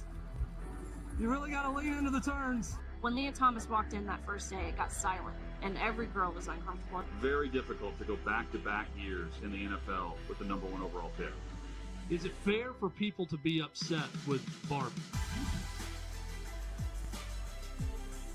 I've been out of LA long enough to have forgotten that libs, no matter how ridiculous the scenario, are gonna live. Another week of inflation, another week with Biden with COVID, and another set of losers to crown. People don't watch the WNBA on TV, in person, on a plane, on a train, on a bus, or on purpose. I mean, what have you seen firsthand of how this has affected you in the plant and your fellow employees? Under Joe Biden, the Taliban has retaken Afghanistan. Putin has invaded Ukraine. So if there was ever a time for freaking aliens to inhabit and conquer Earth, now would be that time. We've seen coaches throw water bottles. We've seen coaches act like idiots. We've seen coaches slap other coaches. But I think if you're involved in carjacking, you're inherently a rotten human. The level of stupid that sometimes gets on our YouTube chat just gives me a headache. You're born a male, play with males. You're born a female, play with females. Don't at me about it. The American people are being cheated. We, ladies and gentlemen, are being cheated. There's no doubt in my mind he could have caught the ball in his back pocket if he'd been running. Blowing a lead and losing a game is 100 times more lasting and painful in some clubhouses than losing the game 15-0. If I had to start a list in the last 10 years of horrible underachievers, he's at the top. We were directly impacted by the whole Leah Thomas thing. And we were able to see you guys on the ground with your signs supporting. That was huge. They were saying, oh, it's only 1 or 2. That's rubbish. And we all know that's rubbish. Once those trans-identifying males were able to succeed, it just encouraged others.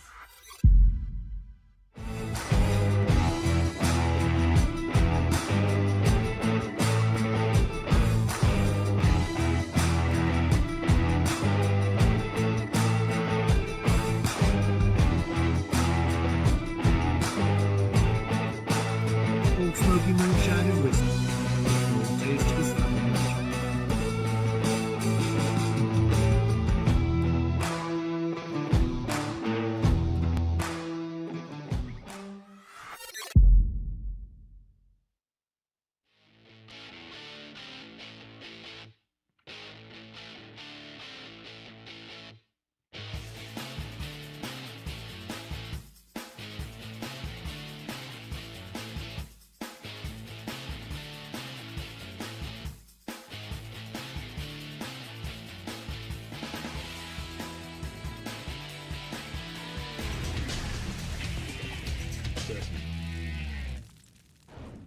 Sixth and Peabody, our location with Yeehaw Beer and Old Smoky Moonshine. Glad you've been with us for Hot Mic with Hutton and Withrow on this Wednesday edition. I have a bad case of chip mouth right now.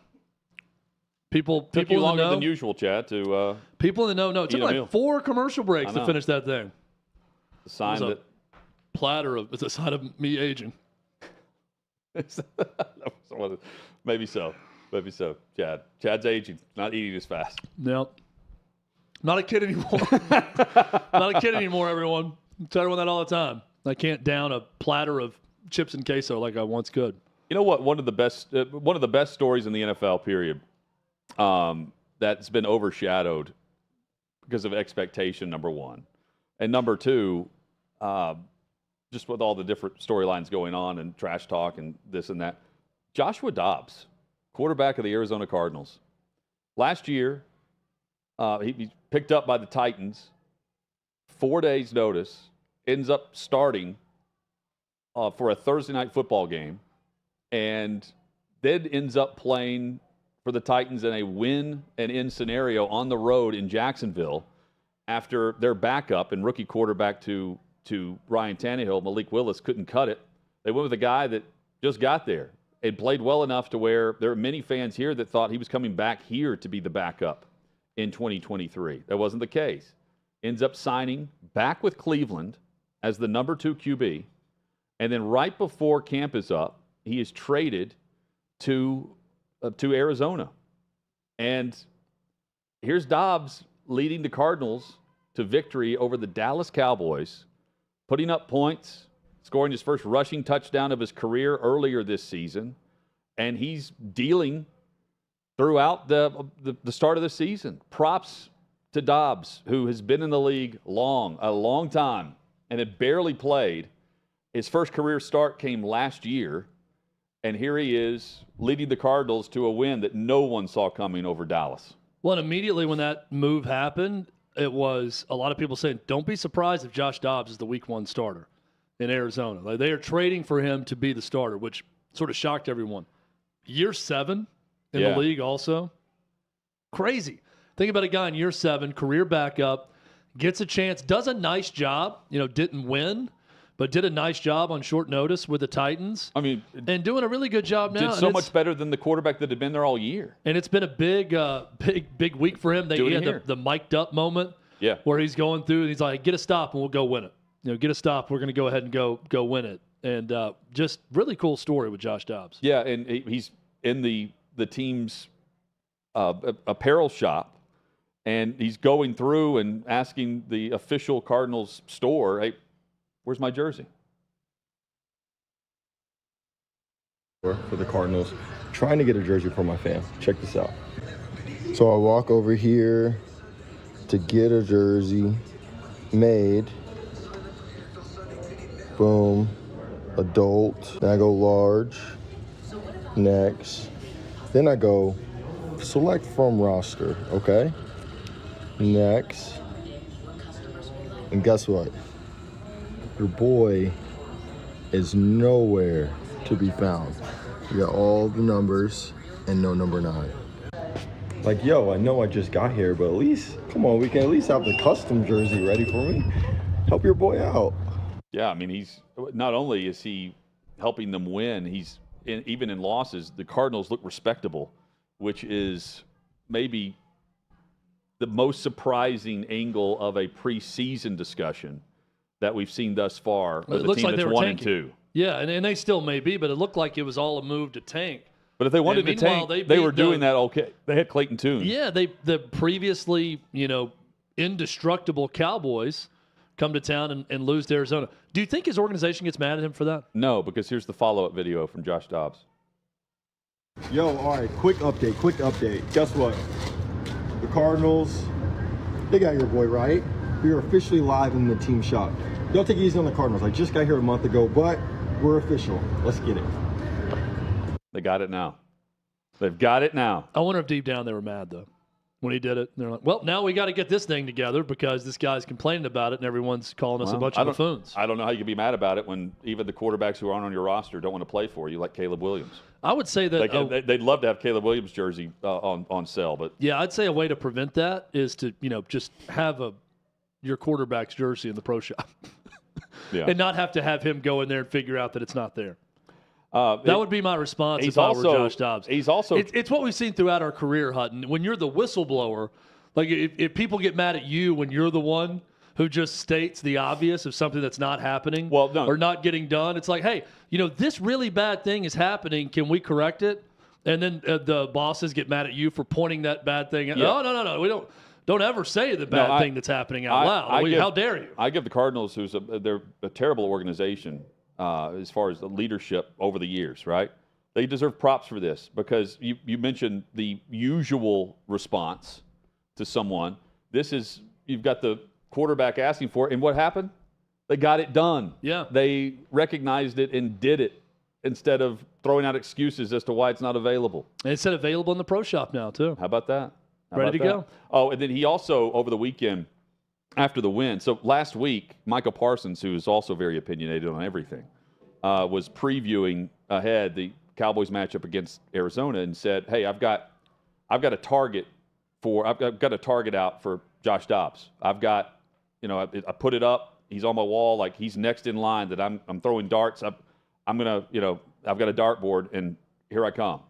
Well, after the game, Dobbs put up like a video of him. Someone was off camera throwing darts at him. He was dodging it. And that's good. This is Joshua Dobbs. And by the way, he prefers Joshua. We learned that when we had that panel with him. That's too bad. I prefer Josh.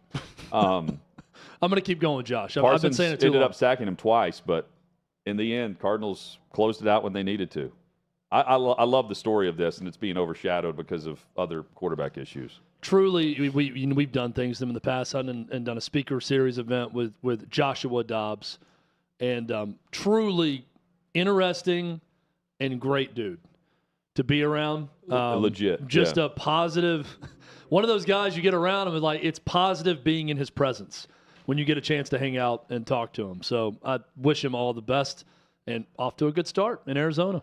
So far, so good with that. Would you say the same for? Is there a 2-1 or 1-2 team that comes to mind that you're like, not so great, but still don't know? For me, it's Jacksonville with Trevor Lawrence, 1-2. I don't know much in regards to preseason expectation, which was to win the division. And I thought they would pick up where they left off last year, not by losing in the playoffs, but the run that they went on. We haven't seen that since week 1. I'm down on Jacksonville through these 3 games so far. They've been a disappointment. I'm thinking about a 1-2 team, Hutton. It's Cincinnati for me that I'm still just not sure exactly. Look, I put a bet on Cincinnati before the season to win the Super Bowl. So I think they're a really good team, and obviously think Joe Burrow is one of the best in the game, but I'm just still not convinced. That was a huge win on Monday night against the Rams, but I'm not so sure exactly what they're going to be. And Kansas City got Kelce back that week in week 2, went to Jacksonville, won. Jags lost this past weekend to Houston. Now they're in London this week. The London game, exclusive to Amazon Prime, is Jags, this is one of their home games, hosting Atlanta. Falcons and Jaguars at 9:30 Eastern. Future home of the Jags, permanently. Can't miss it. In London. Can't miss it. Catch your London Jags now before they're here in 2 years, and no one will care when they leave Jacksonville. Everyone cared about Taylor Swift being with Kelce on Sunday. 41-10 was the final score. Didn't matter. What would I don't know if the ratings get better or worse with a close game, but I have pondered, like, if that game is, like this week against the Jets, if Rodgers was playing, right? What's the number for a regular season? I don't think she's going to be in another game. I think it's going to be a while. So I've been thinking about that, Hutton. You brought that question up earlier. The time to do it's now because she's about to go on that big tour again. Well, let me tell you something about Taylor Swift. Go ahead. And how she comes from a marketing standpoint. Yeah. The time to be there was when she was in the national window on the national TV game. And that's one of the reasons she was there. I don't think she's doing it for every game. I don't think she's going to be there on noon kickoffs with every other game New York around there. This week? No. I think she had the security set up ready to go in Kansas City.